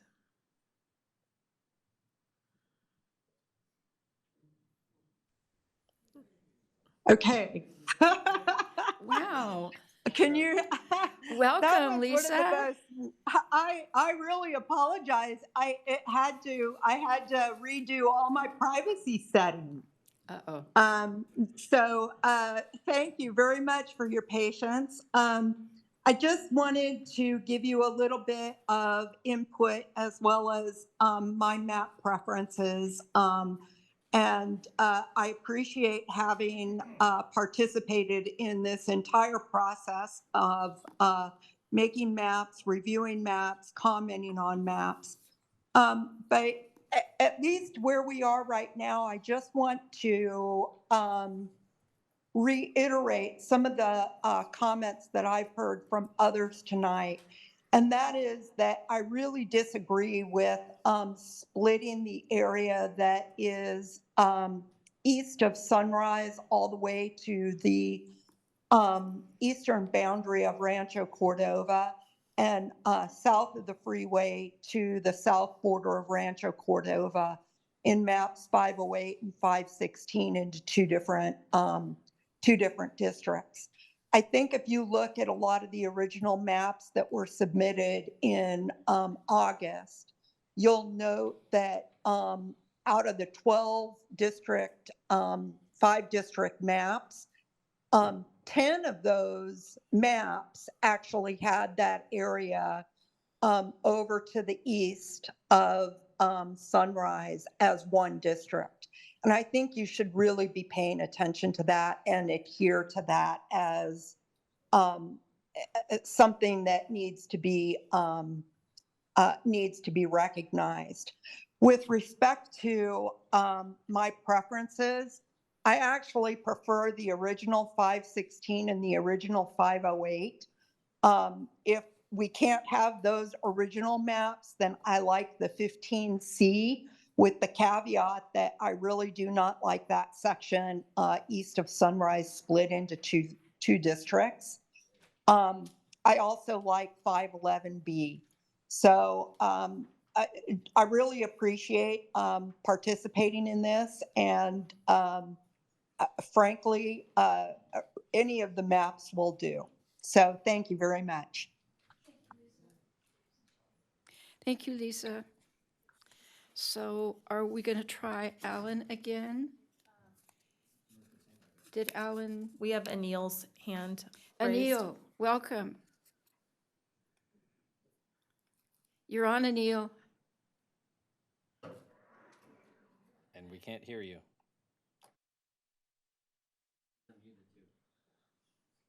Yeah, we can't hear you, Anil. Can you call in?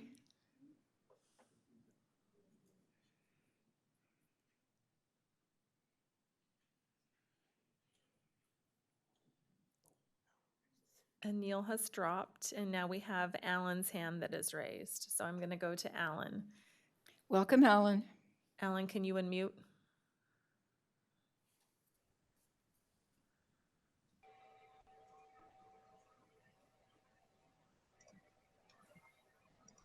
Can you hear me? Yes, thank you.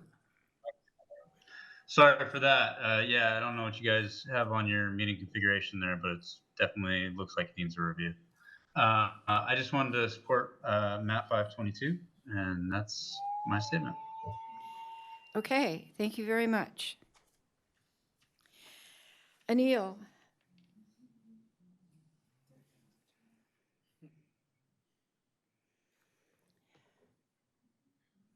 Is there anybody after Anil? There's nobody after Anil, and Anil has since dropped.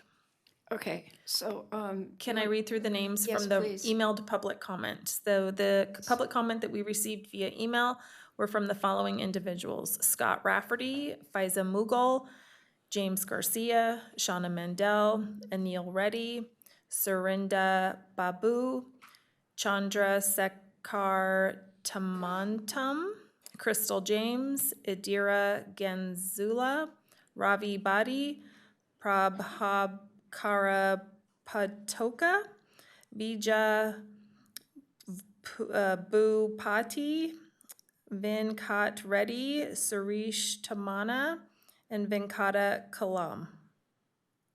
Okay. I did my best. Yes, you did. Thank you very much. Okay, then. Without Anil signing back in? Okay, we're going to close the public hearing. Okay. Colleagues, we need to discuss maps. That would be our first order of business. Donald, do you want to? Some general comments just to make, and kind of what I heard, and some comments were made by the attorney that I'm really struggling to, that clearly he doesn't understand where some of the district lines are of other governments and services. But one comment that was made was in having a massive district off to the east, that's a lot of that is undeveloped. And he said things like, the other government's lines were consistent, and, they have the same water district. There's 4 water districts in most of those districts. There's Golden State in one area, the county in another area, Yeah. and there's Folsom City water Yeah. serving along Folsom Boulevard. So, And Callahan. well, not in that set. That's over on the west side. But I was just saying, just in that east side, he said something about that they all get their water from the same place, and just in that one side, it's 3 different places. When I got elected, I was the only former school board member on this council, and I lived in Lincoln Village. But one of the first things I was asked to do, because we have these 2x2s with lots of different governments, was I served on all of the school district ones.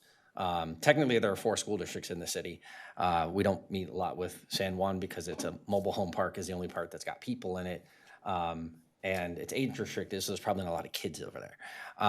But in general, in looking at most of these maps, the things that I'm paying attention to, you can't draw the Sac City Unified side into one district and make that its own district. There's not enough people there.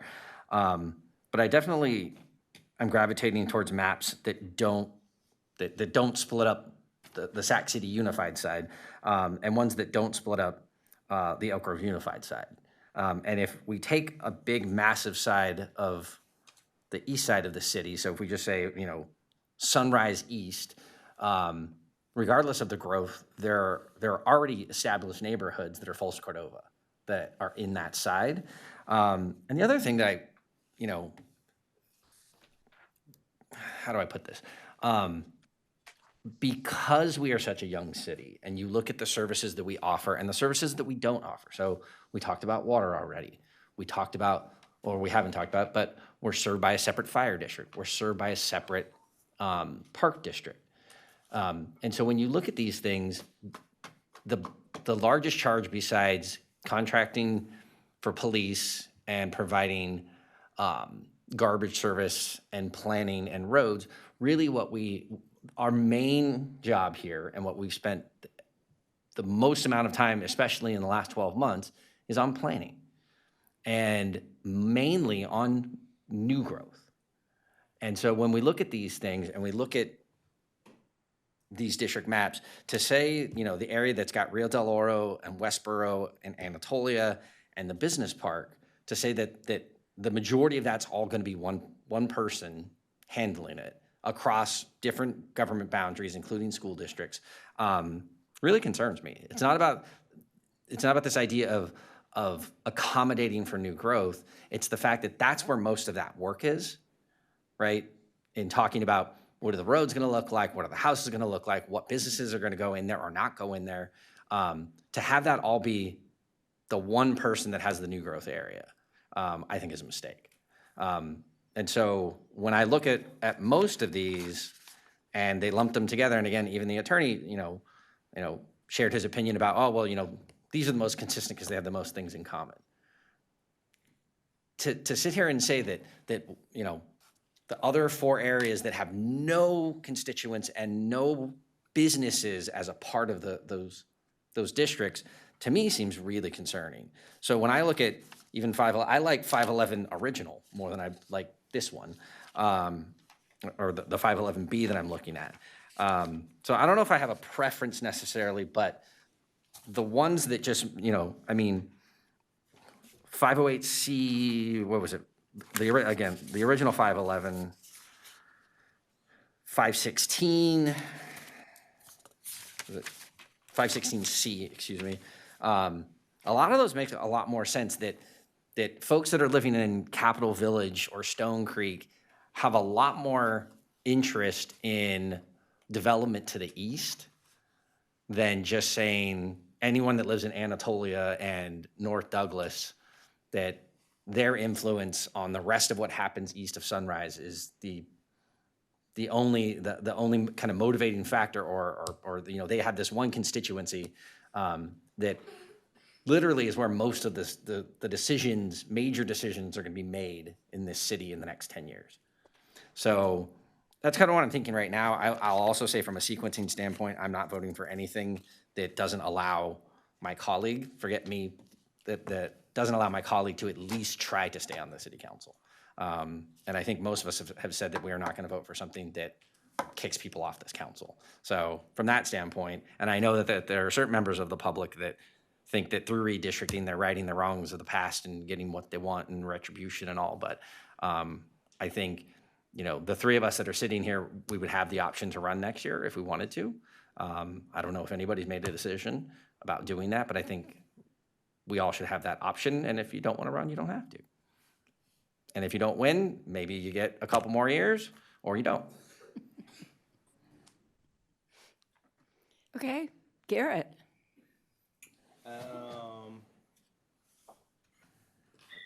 All right, so I kind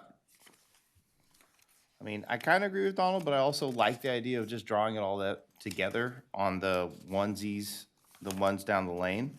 But I do understand the fact that we probably do want to try to run along closer to a community that would understand Folsom Cordova than Elk Grove.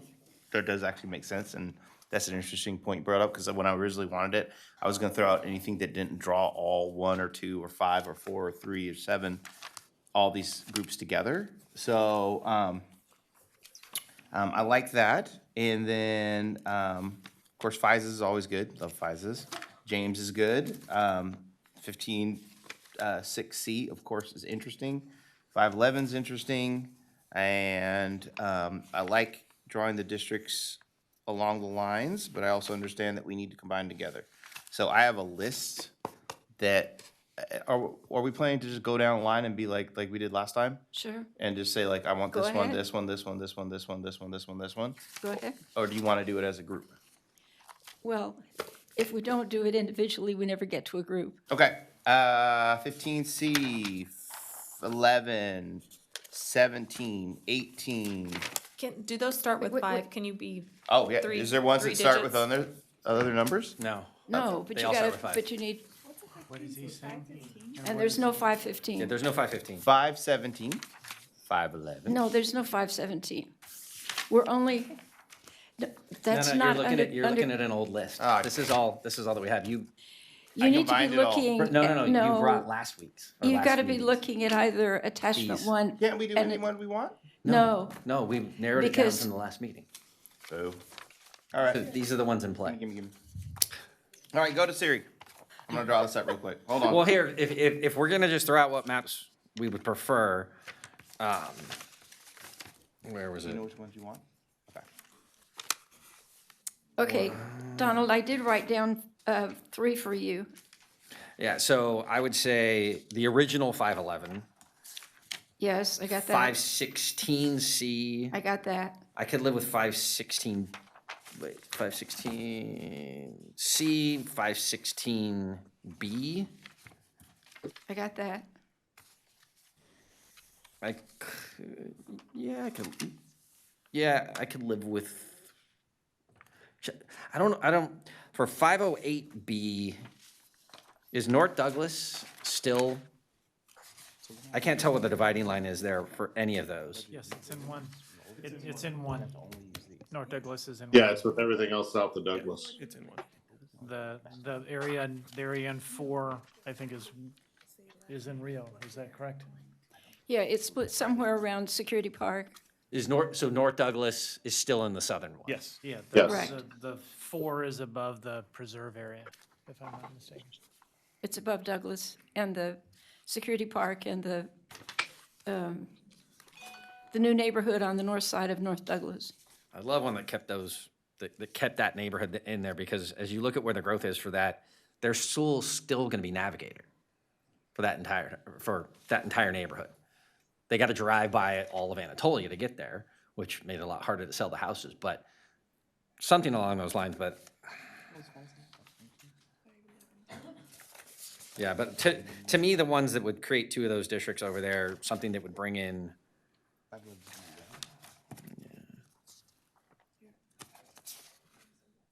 Yeah, I could probably live with 508B as well. Okay. So I've got got it. 508B, the original 511, and 516B and C.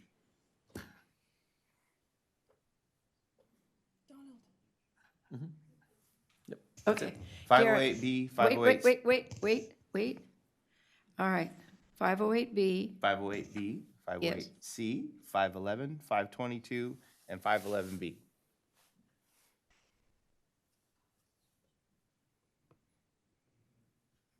Can you please repeat that list slowly one more time? Okay.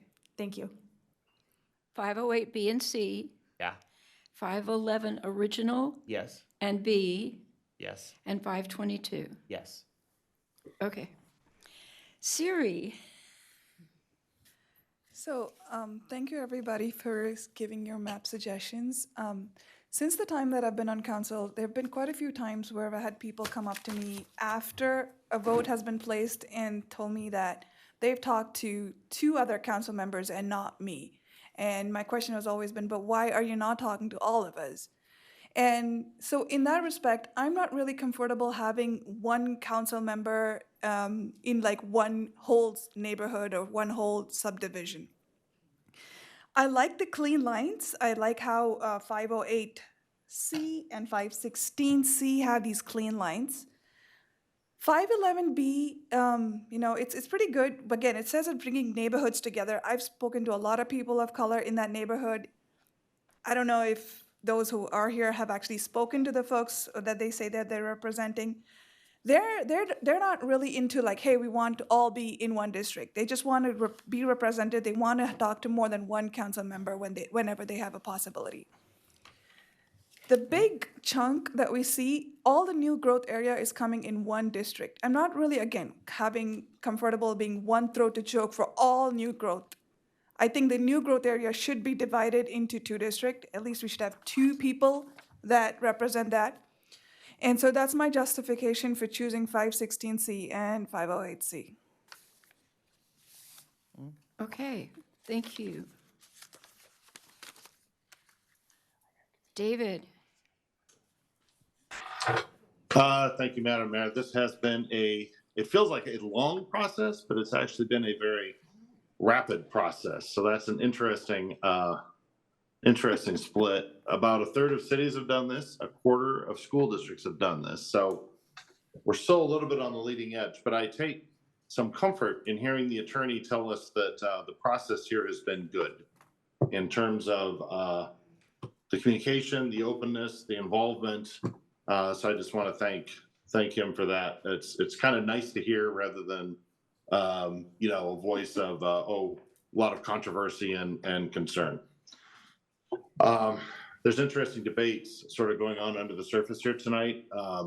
One of them, I think Siri just voiced pretty well, which is, do you want a single voice on a topic or do you want more than one? So when Rancho Cordova had to weigh in on where should county supervisor lines be drawn, we sort of had that debate. Should we try to force ourselves into one district, which was mathematically challenging? Like we were almost too big to like fit in a in a district, if it contained Elk Grove, for example, and us, or Folsom and us? Or do you willingly divide yourself and therefore you've got two people who have to pay attention to you? It's a sort of the subtext of some discussion here. We know what we have to do. We have to keep population equal. We can't do racial gerrymandering. We have to keep contiguous boundaries.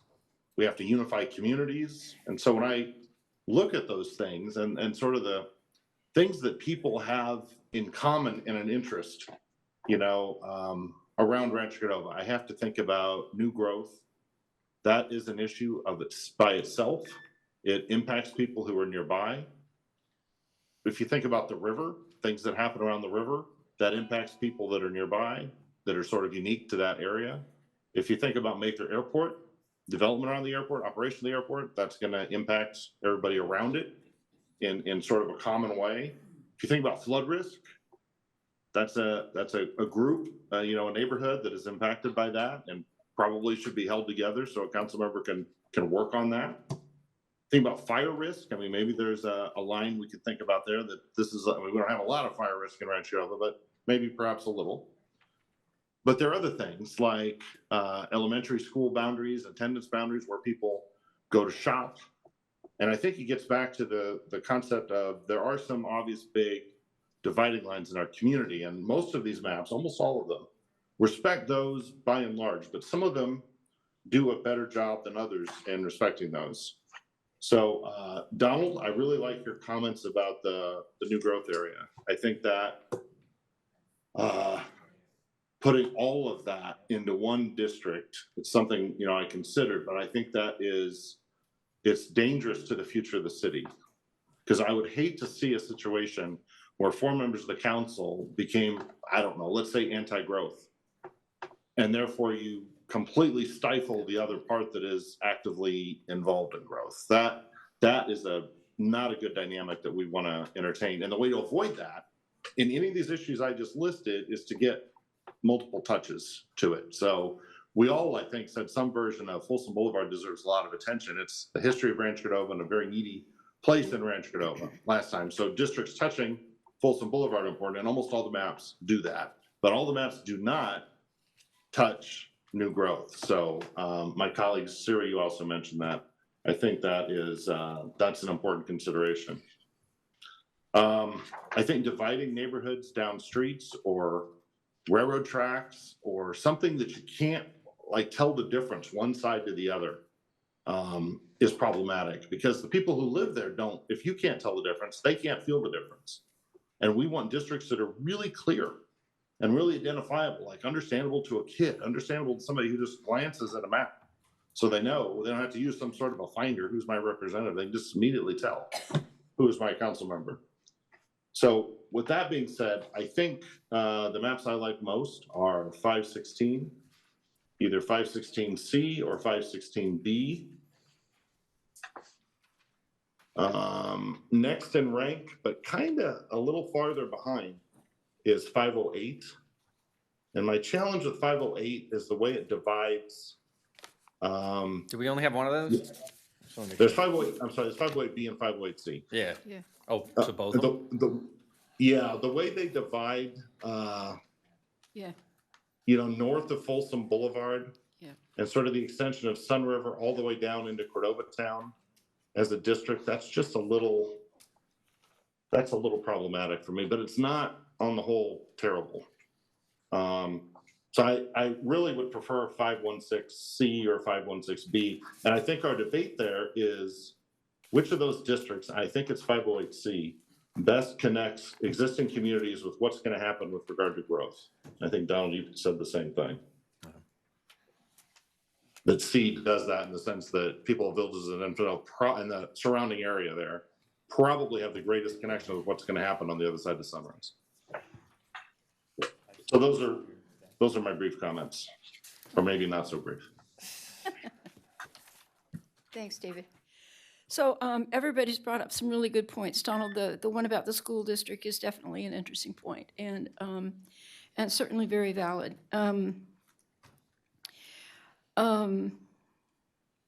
Siri and David, I appreciate your comment about people wanting to be able to talk to more than one council member, and just as we chose to talk to more than one supervisor. And the tragedy of this is that if any one of the council members is parochial enough to not talk to anybody or listen to anybody outside their newly formed district, then we fail as a city.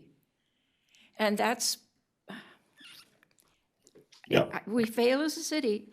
And everything that Garrett has to say about One Rancho Cordova, everything Ross Lefevre had to say about One Rancho Cordova falls by the wayside. And I am absolutely appalled at that prospect. I started off, what were we, 2 weeks ago, liking the 508s, but I see a significant difference in the 508s and the 516 because the 508s both divide 5 and 4 along Zinfandel, Cordova Lane, Coloma, McGregor, and that seems completely illogical to me. You'd have to know which corner, everybody has to know which corner you're living on to figure out which district you're in. So my preference would be either one of the 516, B or C, and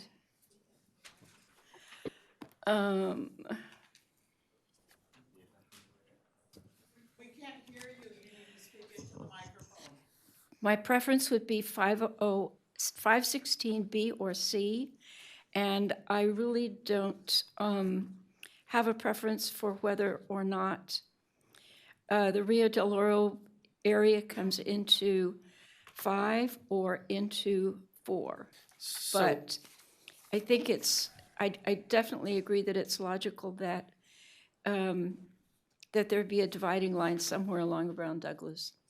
So between the two of them, to me, the one really weird thing about 516 is look at the sliver that brings in Samurai Sushi, the gas station, and like Rudy's is in District 2 and not in District 5. So if we're looking at 516C, and this isn't affecting any kind of population, right? But if we were looking at that, and you're going to put the homes that are south of Coloma, parts of the vineyards and other things like that. Oh, I see what you mean. And then it's going to jut out and get the Marriott and everything along that corridor, Yeah. and then go up north. But then everything south of it is going to be separated. So then all You're of right. the industrial park You're right. and all of that's going to be in 5.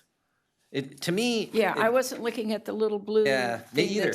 that's Until you up said to- those two, and then I flipped between them. Yeah. So if you looked at the other one, then you have you have Benita McGregor around Coloma, and then it takes in all of that business park and industrial park. Okay, into one. then that's easy. My choice would be 516B. And I would probably just agree with you. Yeah. Is there any possibility to modify 516C to eliminate that? Because that strikes Little me almost sliver. as a typo. It doesn't make. It doesn't make any It sense. doesn't make a lot It of doesn't sense. make any sense. Yeah, because, guys, And I don't know what the population Yeah. is, but it can't Doug be or Doug? much. There's no legitimate housing there. But David, let me ask you the question. Do you prefer 516C then? Probably, based on what you said before, probably a little bit, yeah. Oh, well, You see what now I mean about now I see Stone based on my Creek? comments why that would make sense, because there's probably more of a shared interest with Stone Creek and Capitol Village with the business park than it would be with the vineyards and McGregor and that area. It's the So- White Rock corridor, right? Yeah, Like so that maybe kind of- maybe could we do a 516D and call it and have that chunk that's south of the highway all be in 5? I don't think there's anyone living there. Nobody lives there. If we can look at the interactive map to check that, but Adam, if we change a map today, or we draw a new map today, it can't be adopted. So, So we can't do it. the requirement, and again, just to speak to the requirement, we had a requirement, I believe, to post for 7 days before today's meeting when you would consider adoption, Yeah. all the maps. So then it could just all go the with maps that 516C. Right. are before you meet that requirement. That's correct. And just have that weirdness. It's just samurai sushi. So we either go with the oddity of it or switch to B. Yeah. Yeah, it's fine. Switch to C. 516C is just weird. Just a little weird snippet. I mean, it'll be Maybe correct. it's Rancho cool weird. Yeah, it's a weird thing. Yeah, basically it's three. Oh, Is you it know our who- version of no, the finger? You know who? Our Okay. finger. All right, we can't talk about it, but the housing That is project that's funny. under construction adjacent to the sheep herder is in that sliver. In there. There you That's go. right. Those are the people who There you go. will live Those there. people, we can't talk. We don't care about future growth, though. No, So- we can't talk about that. It's just crazy though in general to have that little sliver and split.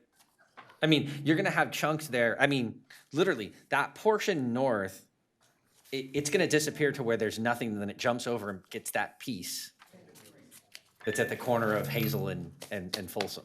Yeah, Because the city drops down to nothing. Yeah. And it's the city is Folsom Right. Boulevard north of right at the canal. north of the highway. Yeah, right at the canal. All right. So if I may, I make two quick Okay. comments. How's that not? First, that does still satisfy the requirement of, Madam Mayor, could we sorry, have we some have a order, lot of please? noise. Ladies and gentlemen, please, Lupe. If you the want to gentle- speak, step outside. Okay, but the people as you said, the people in the back of the room want to hear what's going on up here also. Thank you. Thank you. Adam, you have the floor. Sure, just two quick legal comments. The conversation you're having, it does still meet the requirement of being geographically contiguous because it meets in a contiguous street, not just one point. So it is still geographically Grab it, yeah, contiguous as required by the law. And second, while I have the floor, just one other quick, only a single other quick comment.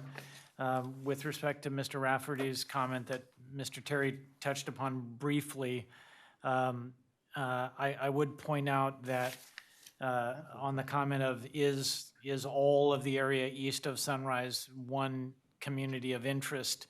For the record, between 2010 and 2020, there was a substantial amount of new residential development, both in Stone Creek and also in the areas east of Sunrise. So there was substantial residential development in the relevant time period, both west of Sunrise and also east of Sunrise within the area in the southern part of the city. And we're also talking about some of the largest populations in two different school districts, which probably is one of the most important migrating patterns within the city. So, yeah. Yeah, I don't love that little chunk of 516, but David, I think I agree with you that that's probably my more preferred one out of the two 516s. Okay, so So that's two of us, I think. No, that's everybody. I think it's Did we all say everybody. that? Okay. Yeah. All right, so I'm going to read the first motion, and then I need somebody to make it. Because we actually have three motions we need to make. Do you want to do Mayor, the, would you appreciate any tally or do you have a consensus? No, I think we just have a consensus. We actually we have a consensus. Yeah. Do it, 516C. And if you could. Whenever we do this again, So- Yeah, I do lock think that it's little im- chunk back in. It is important We will do this in 8 years. to go slowly, so we have a number of things to fill in, so we Right, I appreciate get it. your All going right. slowly and following the. So, updated the script. first motion we need to make is that it is the position of the city council to select map 516C as the preferred map of the city of Rancho Cordova district boundaries to be used in the ordinance. This map shows 5 districts. That's a fill in the blank. And for the city to continue the practice of the city council annually appointing a member of the city council to serve as mayor for 1 year. So we need somebody to make that motion. And this is just for initial purposes for building the ordinance that will follow. So moved. Correct. Second. Thank you. Stacy, will you call the roll, please? Yes.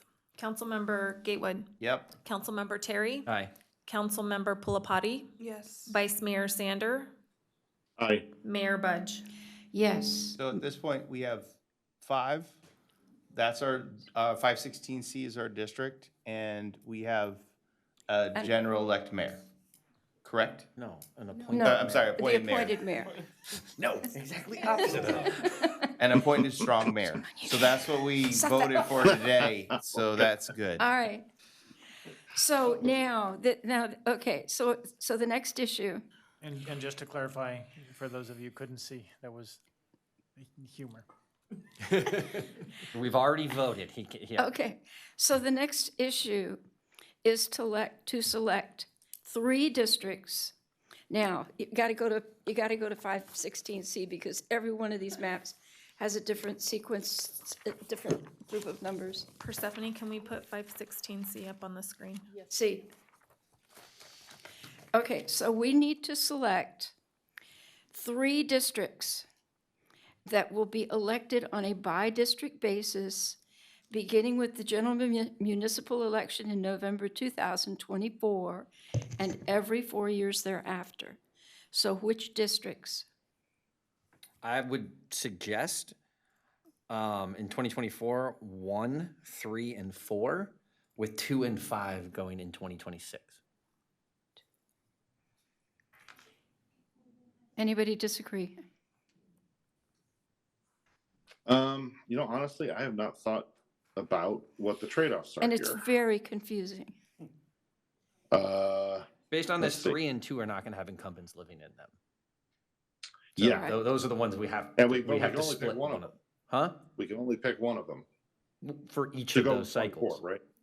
Right. Yeah, so David, We don't have to, but that's So- been what is suggesting. That's what I'm suggesting. so 1 and 4 would have incumbents running theoretically. District 3 would not have an incumbent. And 2 would not. Right. And 2 would not either if we And chose it as then- a I mean, you could do primary. 1 and 2 and 4, or you could do 1, 3, and 4. And I was suggesting 1, 3, and 4, and then do Right. 2 and 5 in the subsequent year. And so, Doug, and Adam, if I got today's conversation correctly, that would mean that 3 and 2 will be elected, represented by the at-large members. No, That would no, remain. no. They're just at large. They're at large until they're reelected or not on the Okay, council. but we're all at large. But So we have no representation. all right, Doug or Adam, somebody explain this. All right, I'll do my best. I wrote down from Mr. Terry 1, 3, and 4 in 24, Correct, and 2 and 5 in 26, correct. off of 516C. Yes, Correct. Yes, Mr. Terry said the 1, 3, and 4 in 2024 and 2 and 5 in 2026 for purposes of discussion. And I just asked, is there any consideration about 2 or 3? Like, is there a policy reason or a No, geographic reason or? You can go back to the slide that we had, the criteria in the CVRA. We can just go back to the statute, please. We have a slide with the. I don't necessarily oppose that. I'm just curious about Yeah, the. I think it's useful if we could just pull up there's one statutory reference in the CVRA on this topic. In my presentation. That's slide 6 in the 6. presentation, roughly.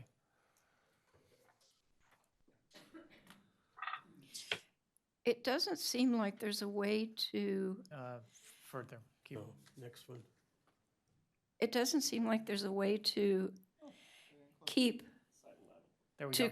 to create representation for District 2 or 3, period, because you're going to have to, because then you would have to not put either 1 or 4 Right. on the on the election cycle, and they would have no representation. No, So, no, not necessarily. Okay, I've been sitting here thinking, now what's the difference? So 2 has never had a council member elected from there. Correct. 1 has had 4. Yes. Yes. 4 people. You and Dave and Bob. You and Dave and Bob and Dan. Well, Dan, and I yeah. lived in one at one point as well. Oh, that's For- true. for about There's a another year. one. But Oh, in you were Sun also River. the Oh, only one yeah. ever elected You're right. from Lincoln Village. I was never elected while living there. Right. Yeah. Owen in 3, or Donald in 3. Oh, you weren't elected from Lincoln Village? No, yeah, so I lived Yeah. in 3 when I got elected, but I said I also lived in 1. Yeah. Oh, okay. Oh, you never got elected from one. Yeah, I see. never ran while living in what is And then, considered in. let's see, 5 has had 1 person and 4 has had 3. Correct. So, do we go with 2 because they've never had a representative? Give them their representative sooner? This is the kind of question I was wondering, like, is there any policy around this or law around this? And the relevant laws on the screen. The relevant law.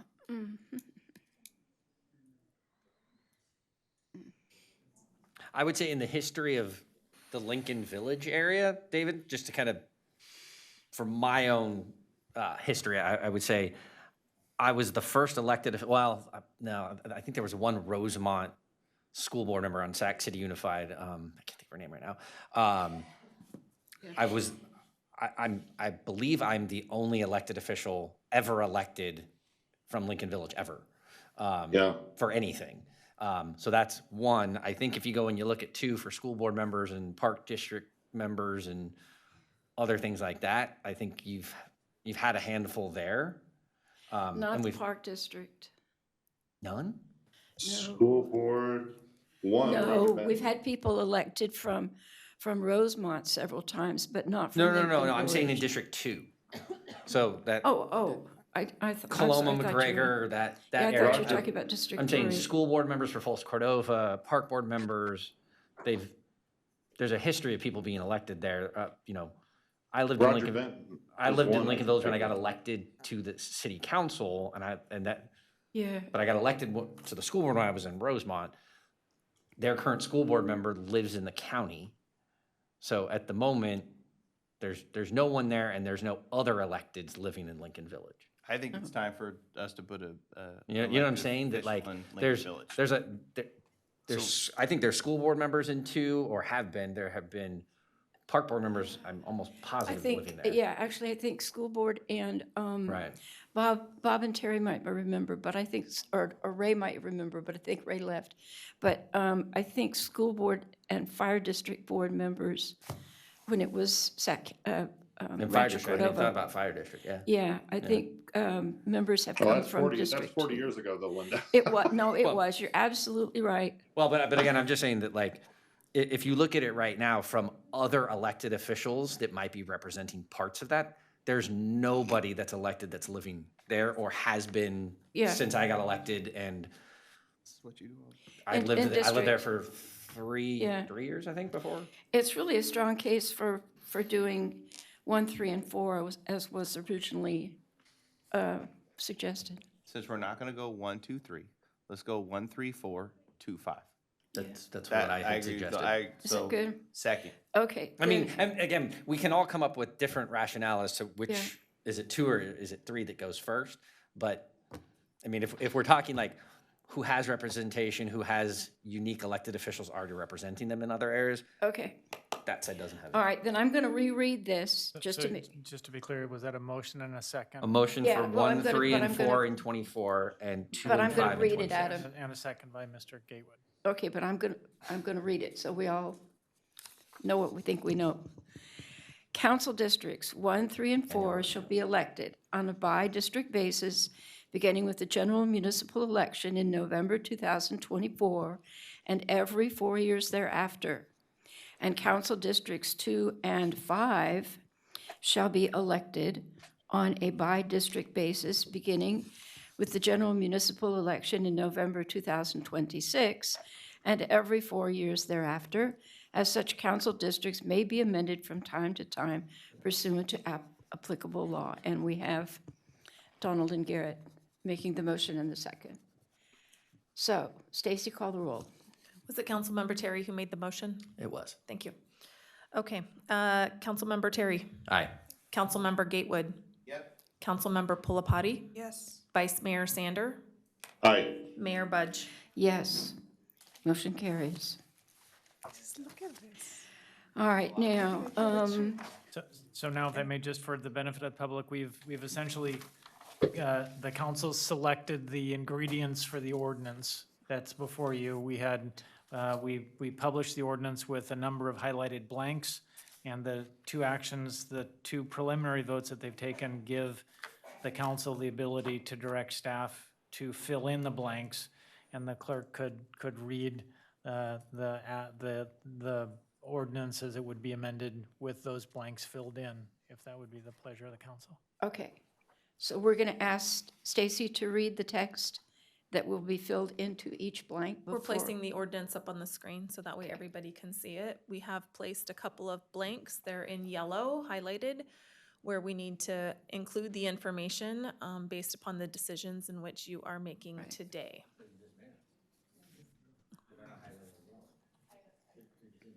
Okay, And- yeah, so it's all been input. Okay, so it looks like maybe our team has inputted that information so that you can We got a see great city clerk draft- team. So that you can Very see a organized. draft. So let's just make sure for those who haven't reviewed this and in the second whereas that's currently on the screen, it says, whereas it is the position of the city council that preferred map 516C, which will be attached as an Exhibit A, will serve the best interests of the city of Rancho Cordova and be consistent with the California Voting Rights Act and applicable laws. And next paragraph, whereas the map identified as preferred map 15C, attached here to an Exhibit A, is selected and will be adopted by the city council as the final district map in the creating of a by-district election system in the city of Rancho Cordova, as that term is defined in California Government Code 34871. If we scroll down further to the sections,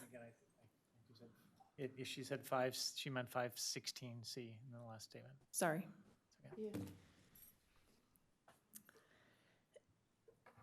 And then jumping to section 5, additions to the code, where we have 2.42.030, establishment of city council election districts. Letter A, pursuant to section 2.42.030 of this chapter, members of the Rancho Cordova City Council from council districts 1, 3, and 4 shall be elected on a by-district basis, as that term is defined in the California Government Code, section 34871A, beginning with the general municipal election in November 2024 and every 4 years thereafter.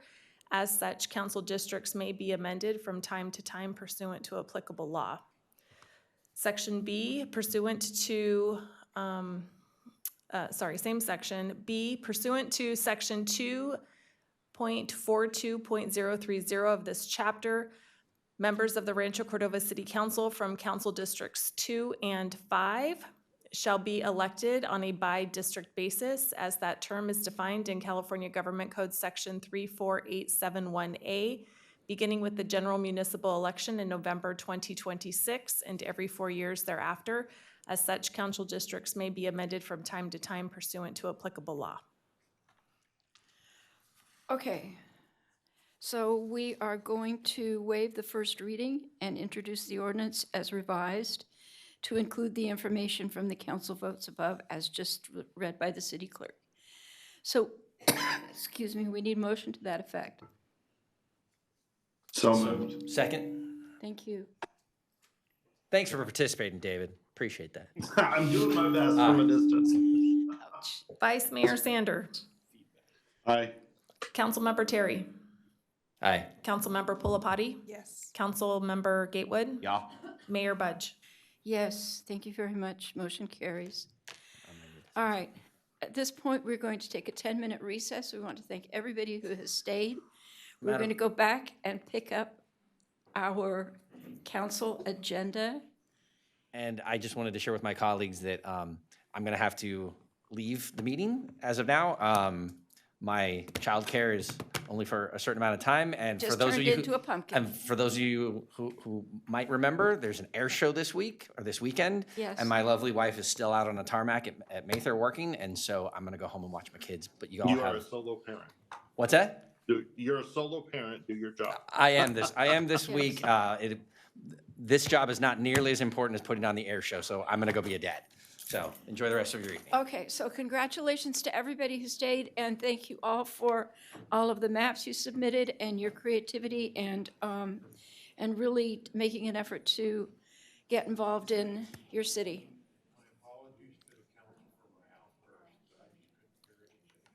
We know. Don't worry, Dara. We know. So, in 10 minutes.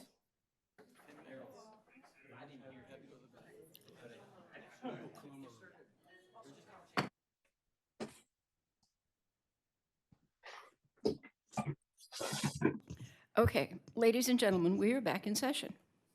And we actually have a technicality.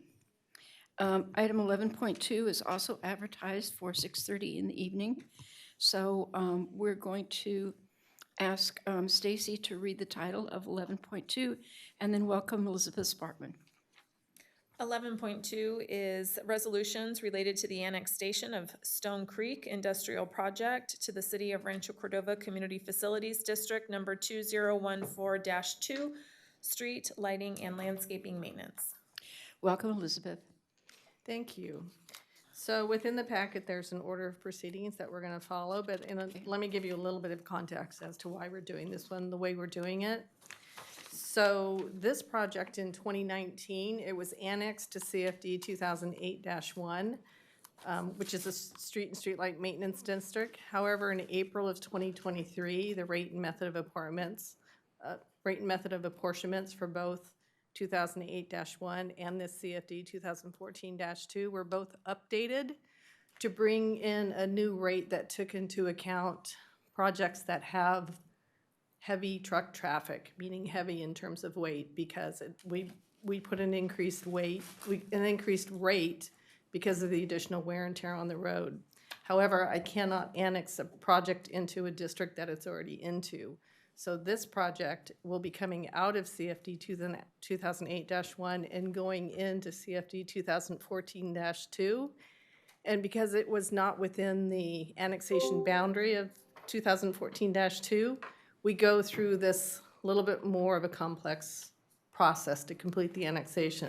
So in August, on August 7th, at the council meeting, we did a resolution of intention to annex it to this district, and it's set the public hearing for tonight.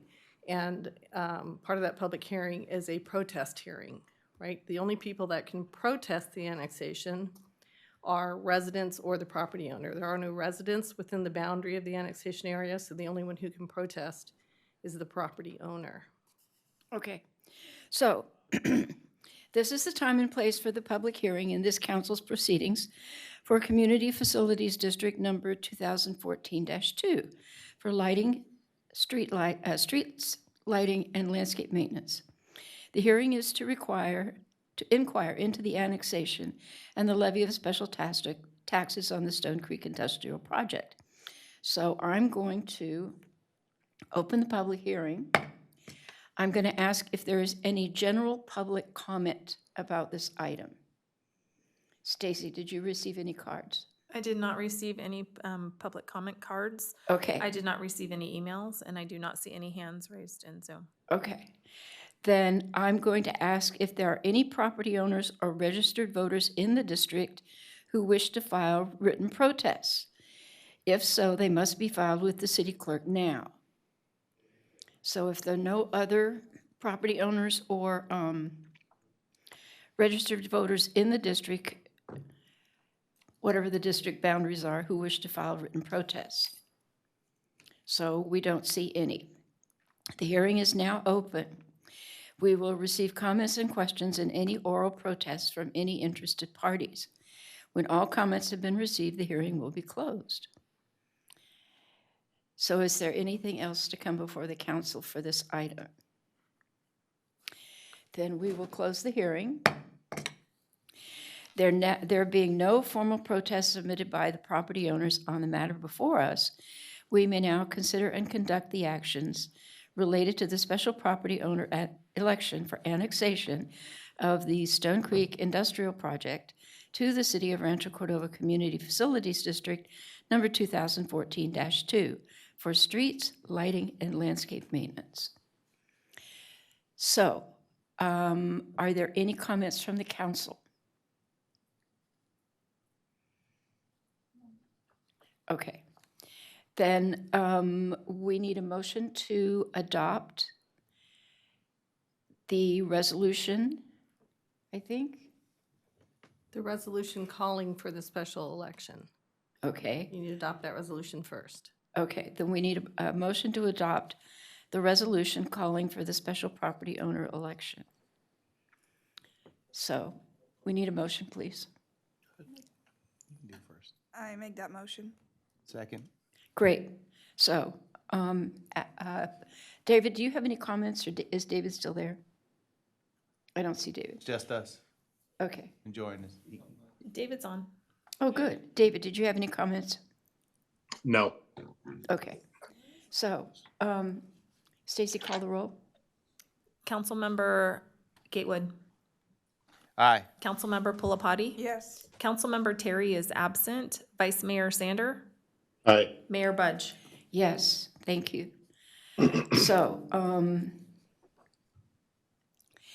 will you please announce, Stacy, will the clerk please announce the result of the property owner vote? So the clerk's office did receive a ballot. It's sealed. We're going to open that together.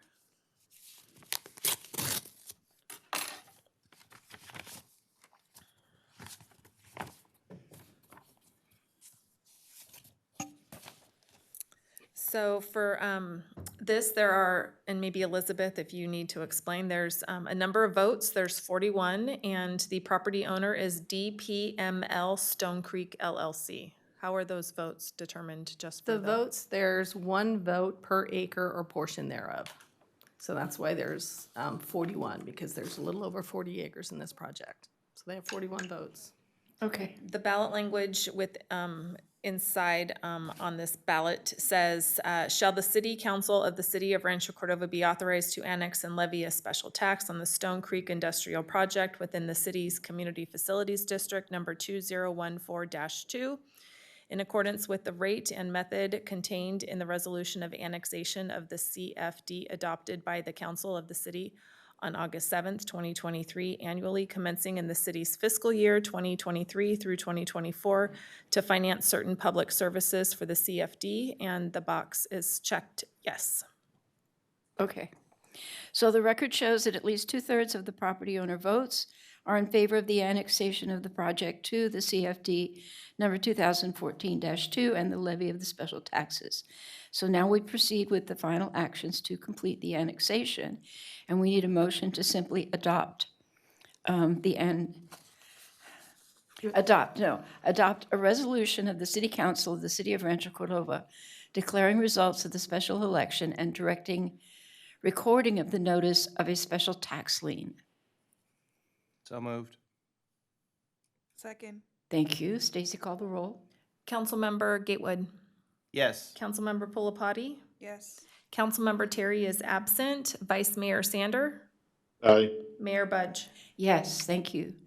But we also need to adopt a resolution of the City Council of the City of Rancho Cordova approving the cessation of the special tax under Community Facilities District number 2008-1 for the Stone Creek Industrial Project, which, as Elizabeth explained, is transferring them from one CFD to the other. So we need a motion. So moved. Thank you. Second. Thank you. What's a cessation? Ending. Ending. Karen. It's a show. It's late at night. Sorry, continue. Doesn't quite have the drama of that ballot opening we just had, though. Yeah. Okay, Stacy, call the roll, please. Councilmember Gatewood. Deep cessations, yes. Councilmember Pulapati. Yes. Councilmember Terry is absent. Vice Mayor Sander. Aye. Mayor Budge. Yes, thank you very much. Thank you, Elizabeth. Thank you. Okay, we are dispensing with the council reports and the city manager's report. Okay. We do want everybody to remember that there is an air show this weekend, And we also want to adjourn this meeting in honor of our dear friend Mark Stasio. And in honor of the Air Force that's Oh, having a yes, birthday today. and the 76th anniversary of the United States Air Force. Thank you for reminding me, David. I did know that. I bet you did. Okay, we're going on to item 9, which is our consent calendar items. All items are deemed routine and can be approved with one motion unless somebody wants to pull an item or we have any public comment on items 9.1 through 9.7. Stacy. So the city clerk's office has not received any public comment for items on the consent calendar via email or public comment cards. I'm looking at Zoom and I do not see any hands that are raised for these items. Thank you. We need a motion for the consent calendar. So moved. Second. Thank you. Call the roll, please. Councilmember Gatewood. Yes. Councilmember Pulapati. Yes. Councilmember Terry is absent. Vice Mayor Sander. Aye. Mayor Budge. Yes, thank you very much. So we have one consent public hearing item. 10.1, Stacy, if you want to read the subject of that one. Yes. Resolutions approving the Rancho Cordova Climate Action and Adaptation Plan, initial study, negative declaration, and final draft climate action and adaptation plan. Okay. Do we have any public comment on this item? Yes. Then I will open the public hearing. Go right ahead. Should we pull, somebody needs to pull it? It's on, Well, it's on consent. Move to pull it. Oh, you want to pull it? Yeah, we have to pull it. Pull it. Second. Okay.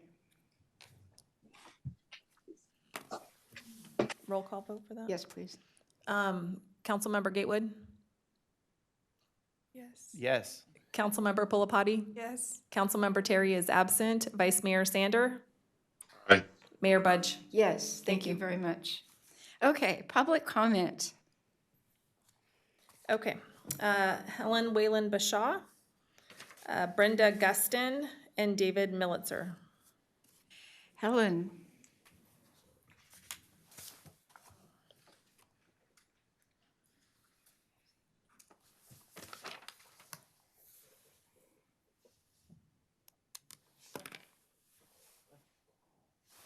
Welcome, Helen. I'm Helen Bashaw from the Tiffany area. Regarding the climate action plan, I believe you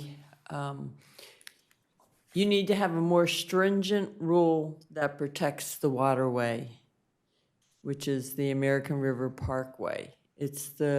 Your standard is lax, and any standard that is lax has a potential of damaging the entire American River Parkway.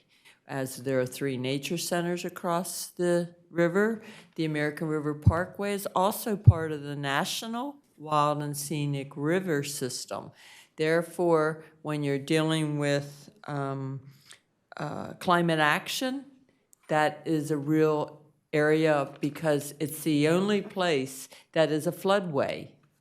And that needs to be protected because you can't guarantee that we're not going to have another big storm. In 1986 and 1997, I saw water on that orchard. If you allow anybody to build and move the elevation up, then Dave Sanders, your subdivision at Tiffany Farms, will now be the new floodway. So welcome to the real world. Thank you. Thank you, Helen. Brenda. Brenda left. Brenda left, but she is online and her hand is raised. So I'm going to go ahead and I'm going to allow her to talk. Welcome, Brenda. Brenda. Unmute, please. Oh, there Hi we go. there. I apologize. I had to leave. So It's okay. Anyway, thank you.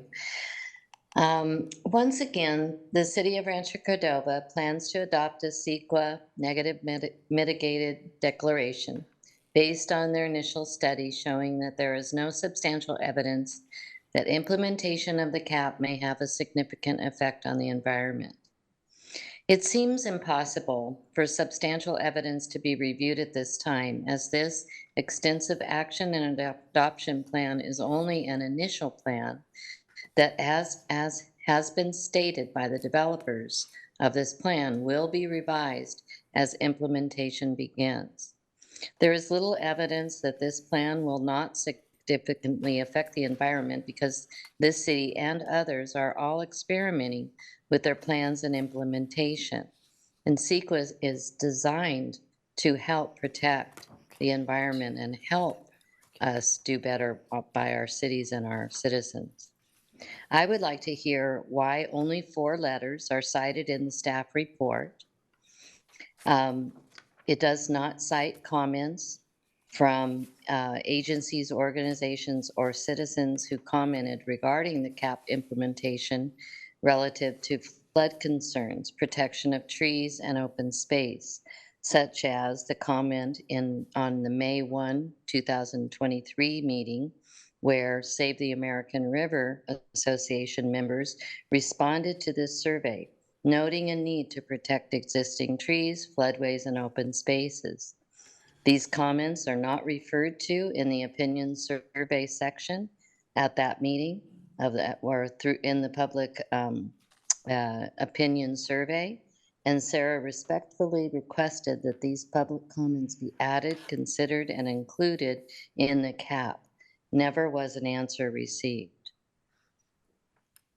It is widely known that flood hazards are occurring and of utmost importance. The city of Rancho Cordova resides along the wild and scenic American River, and yet the recent adoption of the floodplain ordinance also received a CEQA negative declaration. When has the city not issued a negative mitigated declaration? When has a CEQA been required?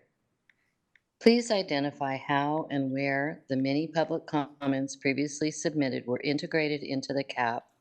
Upon our review, we see only a few, none of which are attributable to their source, such as the 4 letters identified in tonight's staff report. I would appreciate your help in locating these and hearing your answers to our concern about the plethora of mitigated negative declarations approved by the city. Thank you very much.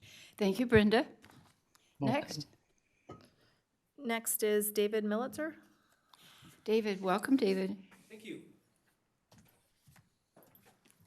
Good late evening, everyone. I just asked that my name, the spelling of my name be corrected. They show it on the screen. I would like to endorse the last 2 speakers in terms of their concern about the pattern of seeking and using negative declarations in situations that seem quite significant that we do a thorough job. And I think CEQA, if we were more aggressive about following the directives, it would help us do that. I'm particularly concerned about the flooding issue and the threat for flooding and what's going on with accelerated climate change, accelerated global warming, accelerated catastrophes happening all over the globe having to do with drought and flooding. We are not immune. So I want to just point at a few examples.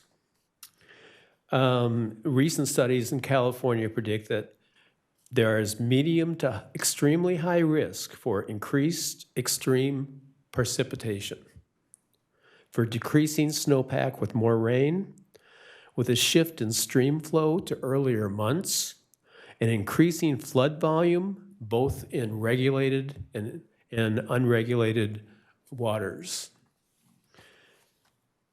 And the watersheds, such as the American River, are impacted systemically by the above factors. In December of 2022, a series of this was less than a year ago, a series of atmospheric rivers began to impact California, resulting in 34 trillion gallons of water falling in 24 days and multiple deaths, including in the Sacramento region. It was less than a year ago.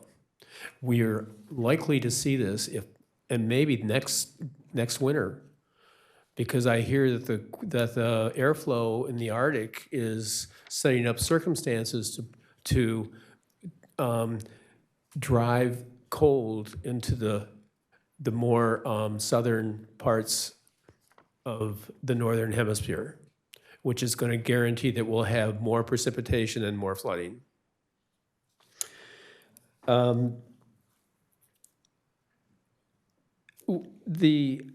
The times are moving quickly. You know, we thought acceleration was about technology only. It's about climate change and global warming. Please wrap up your comments. So I would suggest that as civic leaders, we start to take actions that take that into effect rather than the opposite. Thank you very much. Does staff have any comments?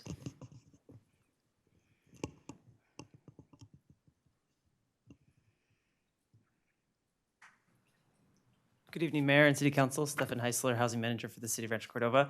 Happy to take any questions from the council. I can kind of explain kind of why we're on the agenda for this evening. As you may recall, you voted to adopt the Climate Action and Adaptation Plan and initial study negative declaration in August 21st. After that meeting, we did discover a technical error on the resolutions, and so we're bringing that back here for readoption reconsideration this evening. That's the only change within the documents between the last meeting and tonight. Thank you, Stefan. Are there any questions? Garrett, Siri, David?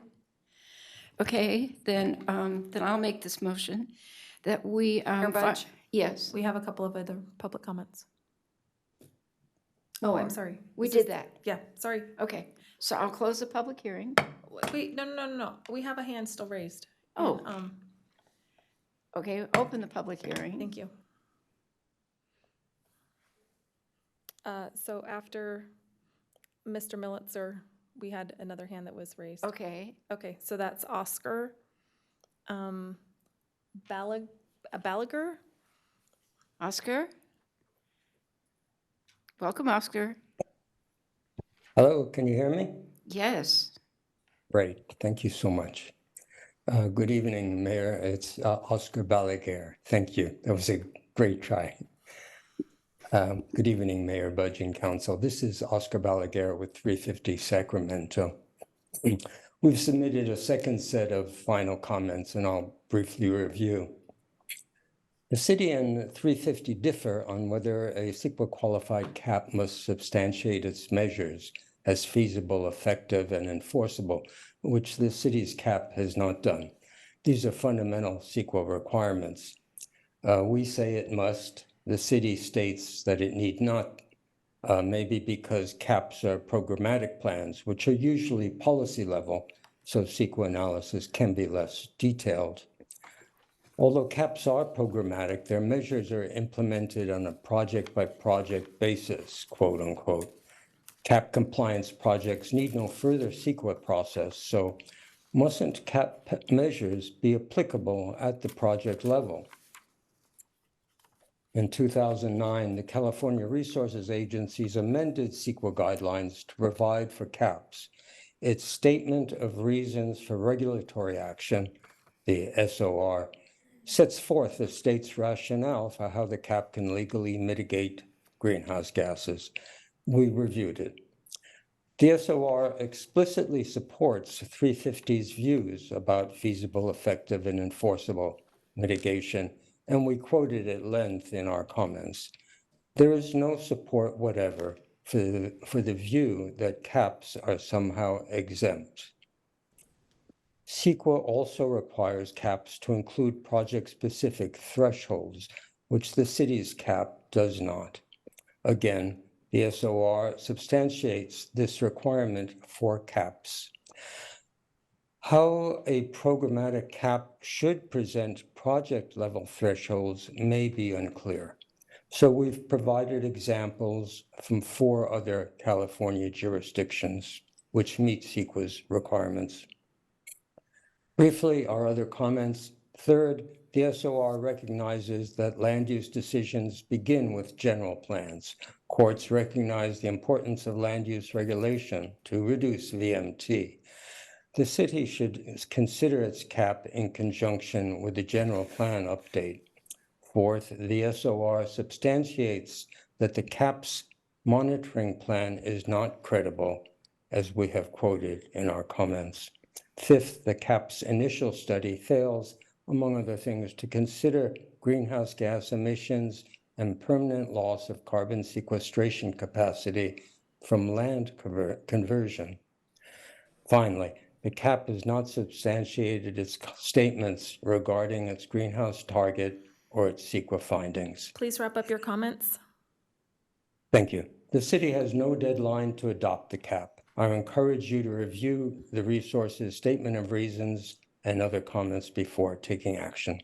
Thank you. Thank you, Oscar. Mayor Budge, we also had 3 emailed public comments. Okay. Those came from Oscar Balaguer, Lisa Phoenix, and Stephen Green. Great. That's all the public comment. Okay.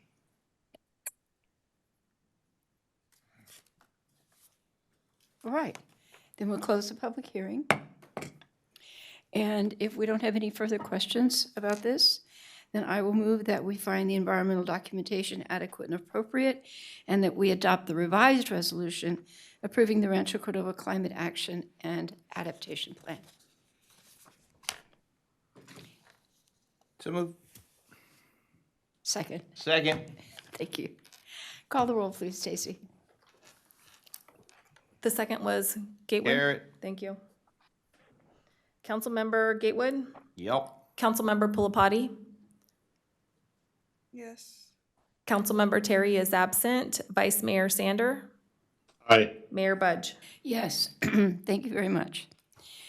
Okay, moving to 12.1. Stacy, if you want to read the title. Appointment of real property negotiators, Micah Renner, City Manager, and Adam U. Lindgren, City Attorney. Assessors parcel numbers APN 072-360-028-0000. Also 072-236-0-20029-000 and 072-360, sorry, let me start that one again. Parcel number 072-3, sorry, let me start that again. It's late. 072-236-030-00000. Thank you. Do we have any public comment? Yes, we do. Okay. James Garcia, Greg Meilenberg, Helen Wellen-Bishaw. James.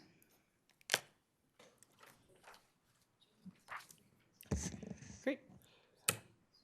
I'm James Garcia, resident of Stone Creek. I feel that item 16.1 should be removed as a closed session from tonight's agenda. The reason why is I feel now is not the right time to appoint anyone as negotiators for the 3 parcels in the Stone Creek area across the street from Navigator Elementary School.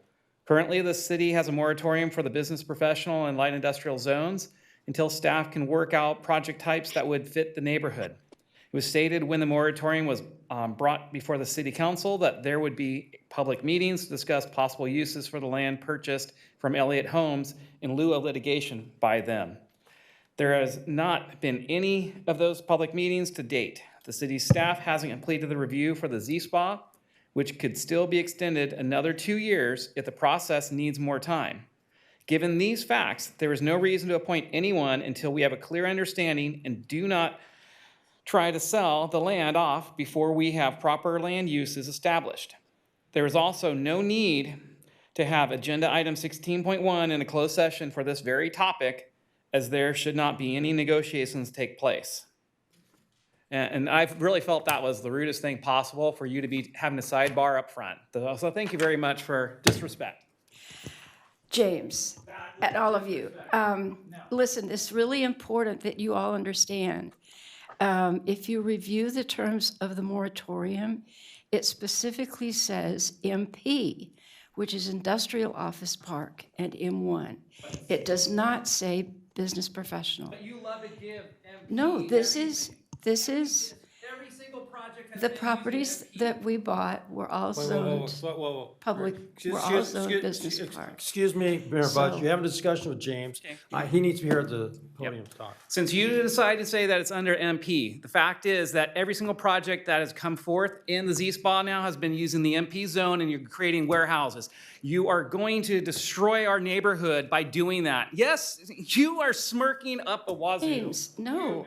Look at the exhibits from 2022 that clearly show the zoning. Expired. Yeah, no. This is way prior to that. You have used the MP All right. zone. Greg, Helen, we're perfectly happy to hear you all talk. But it truly, I read your comments today, and I was very sorry that there's a misunderstanding. Greg Go right Mallard, ahead, Greg. Greg Mallard, Stone Creek resident. I'm not going to repeat what James has said, the first part, which I agree with. What I'm going to say is, by the way, you were to ask my recommendations, which you haven't yet, is for the land to become green space, athletic fields for children to practice and play with the potential of larger tournaments, drawing many outside people who have had the opportunity to purchase from local vendors. Great public relations for Rancho Cordova. Finally, the California military headquarters across the Bear Hollow Drive. Have we, as a community, properly vetted these future developers? I refer to the Travis Air Force Base and those potential unknown deep pocket hedge fund developers wishing to buy up all land surrounding the base. Rumor, Public Liberation's Army of China, or Minot Air Force Base, where China Business Hedge Fund wanted to purchase land nearby for some kind of agricultural manufacturing thing. We are dealing with nefarious foreign entities who have ill intent. Where's your sense of patriotic duty to protect our democracy and freedom? Thank you. Thank you, Greg. Helen?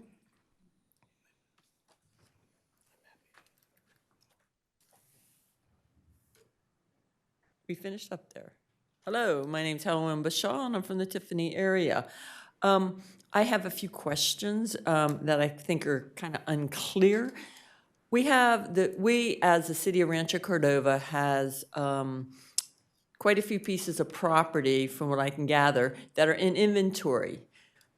My concern is, it appears that we rushed to buy land back from a developer that was unhappy with us, even though they had been 20 years later. Buyer's remorse. So we probably bought it at a premium rate from them. All of a sudden, we have this other land in our inventory that's sitting there, but yet we're rushing to negotiate a sale. Is there somebody sitting in the wings that is waiting for this land? Or is this land needed to subsidize the acquisition of everything that deals with the mine shaft and some other land that we're talking about, we're having? It just looks, as a resident, it looks suspect when we have an attorney that represents builders in the private industry representing the city. I question if we really dig deep into a lot of activities, are we going to find out that the people who are representing builders are actually people that down the road the city hires to represent the city? To me, there seems to be some conflicts of interest going on, and it'll be interesting to see what I find out. Thank you. Thank you, Helen. Anybody else? Again, I would just say for the record, I personally represent not a single developer. Right. Anything on Zoom? There is no public comment on Zoom. The city, however, or telephone, the city did receive public comment for this item via email from Alan Vosper, Marilyn Metzger, and James Garcia. Those have been distributed to the city council, placed on the city's website, and are available printed in a binder in the back of the room under public comment. Thank you, Stacy. Colleagues and Mike, if I could comment right here just briefly. I think, we're at a point with some neighborhoods where any action the city does is automatically suspect by some voices. That's due to a lack of trust. And it's, I think, our obligation to do our best as public servants to restore that trust. And it's not easy. It's very hard to build trust. It's very easy to give it up. But one way to build it would be to thoroughly explain why something like this is on an agenda and how we have to handle it. So, Adam, I don't know how much leeway we have in explaining a process here at this point, but, I could give it a shot. Mike could give it a shot. This is not a deal we can do in a closed session. This is a response that's sort of required of us when someone wants to talk to us about a piece of property we own. Sure. So I'll turn it over to Mike. I would first say the item that's immediately before you is before the city can ever talk in closed session about a potential real property transaction. We need to do what we're attempting to do right now, which is appoint the negotiators. And Mike, I'll turn it over to Micah to talk about the particular issue. Thank you, Vice Mayor Sander. I think, since the city is a property owner across the city in various places, from time to time where we are the property owner, we will get offers or requests for information regarding our city property. The only way to have that conversation with our city council and with the council is to appoint real property negotiators to have that conversation. It's not the end of the conversation. It's usually just the very beginning to test the interests and test the opportunities that are potentially before the city council in regards to real property. And real property is a negotiated piece of business that requires different kinds of conversations. And I think what the hope is today is to kind of have that conversation. And so from time to time, you will see real property on our agenda as a opening to potential conversations, which may or may not end up going anywhere. And so I think this is really the opportunity to have that conversation. And that's what's before the council today. And that's really what happens when it comes to real property acquisition and conversations. So this action allows the council to hear about something that's being proposed by an outsider, by someone. We're allowed to do that in closed session and sort of give immediate feedback to staff about what we might think about it.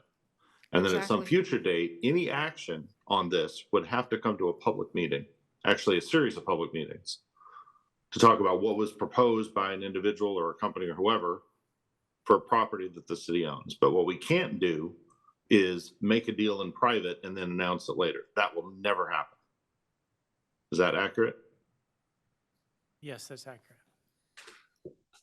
So I know there's people in the audience or emails I've gotten today who think we can go off to closed session and make a deal and sell the property and then sort of announce later, hey, this is what's happening.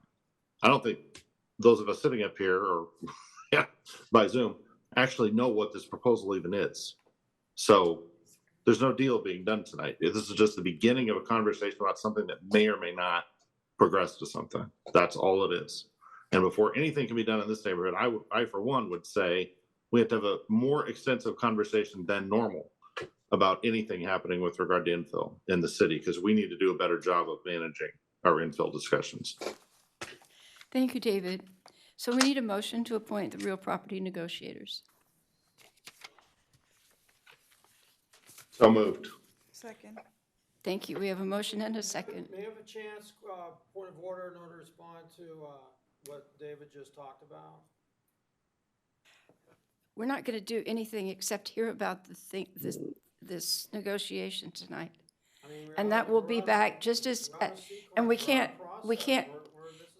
Greg, nobody can hear you.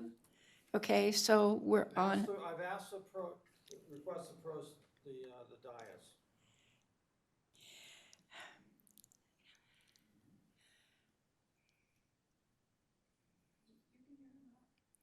okay, Greg.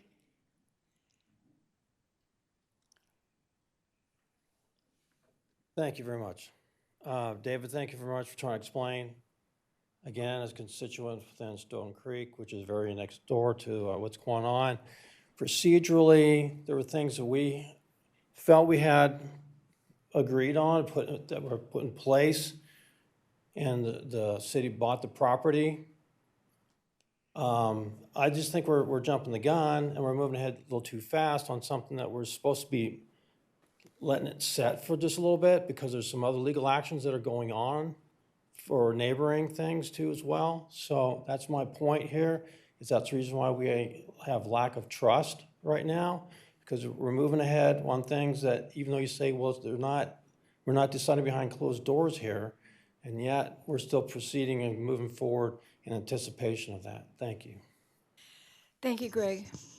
Okay. I do. Please call the roll. Councilmember Gatewood. Yep. Councilmember Pulapati. Yes. Councilmember Terry is absent. Vice Mayor Sander. Aye. Mayor Budge. Yes, thank you very much. Okay, we're going to, actually, any requests for future agenda items? Probably not. Yes, I have one.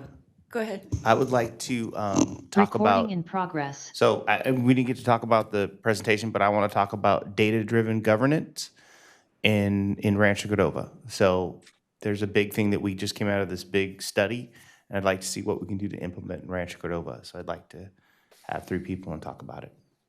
I also have a request that we schedule an agenda item to send a letter to the Folsom Cordova Unified School District endorsing the idea of a joint middle high school in Rio de Oro as a priority project for the Folsom Cordova School District. I agree. Yep, we have, okay, so we have agreement on both of those. Okay, I do have some public comment for item 16.1, which is the closed session topic. Did you just? Did we just do that? Yeah, I thought we did. Okay, all We right. had the appointment of the real property negotiators, which Oh, is technically a separate. Okay, all right, so. So we're you gonna could ask the public if their comments would be the same, Right. if they would be willing to not speak again because you have heard them out on the identical topic. Okay, So I have public comment cards for James Garcia, Greg Meilenberg, Helen Wellen-Bashaw for this item. okay, We'll yield. okay, all right. There's no public comment via Zoom or telephone. The city clerk's office also received emailed public comment for item 16.1 regarding the closed session from Alan Bosper, Marilyn Metzger, James Garcia, and Greg Meilenberg. Okay. Then we're going to adjourn to closed session, and we will be back for a report.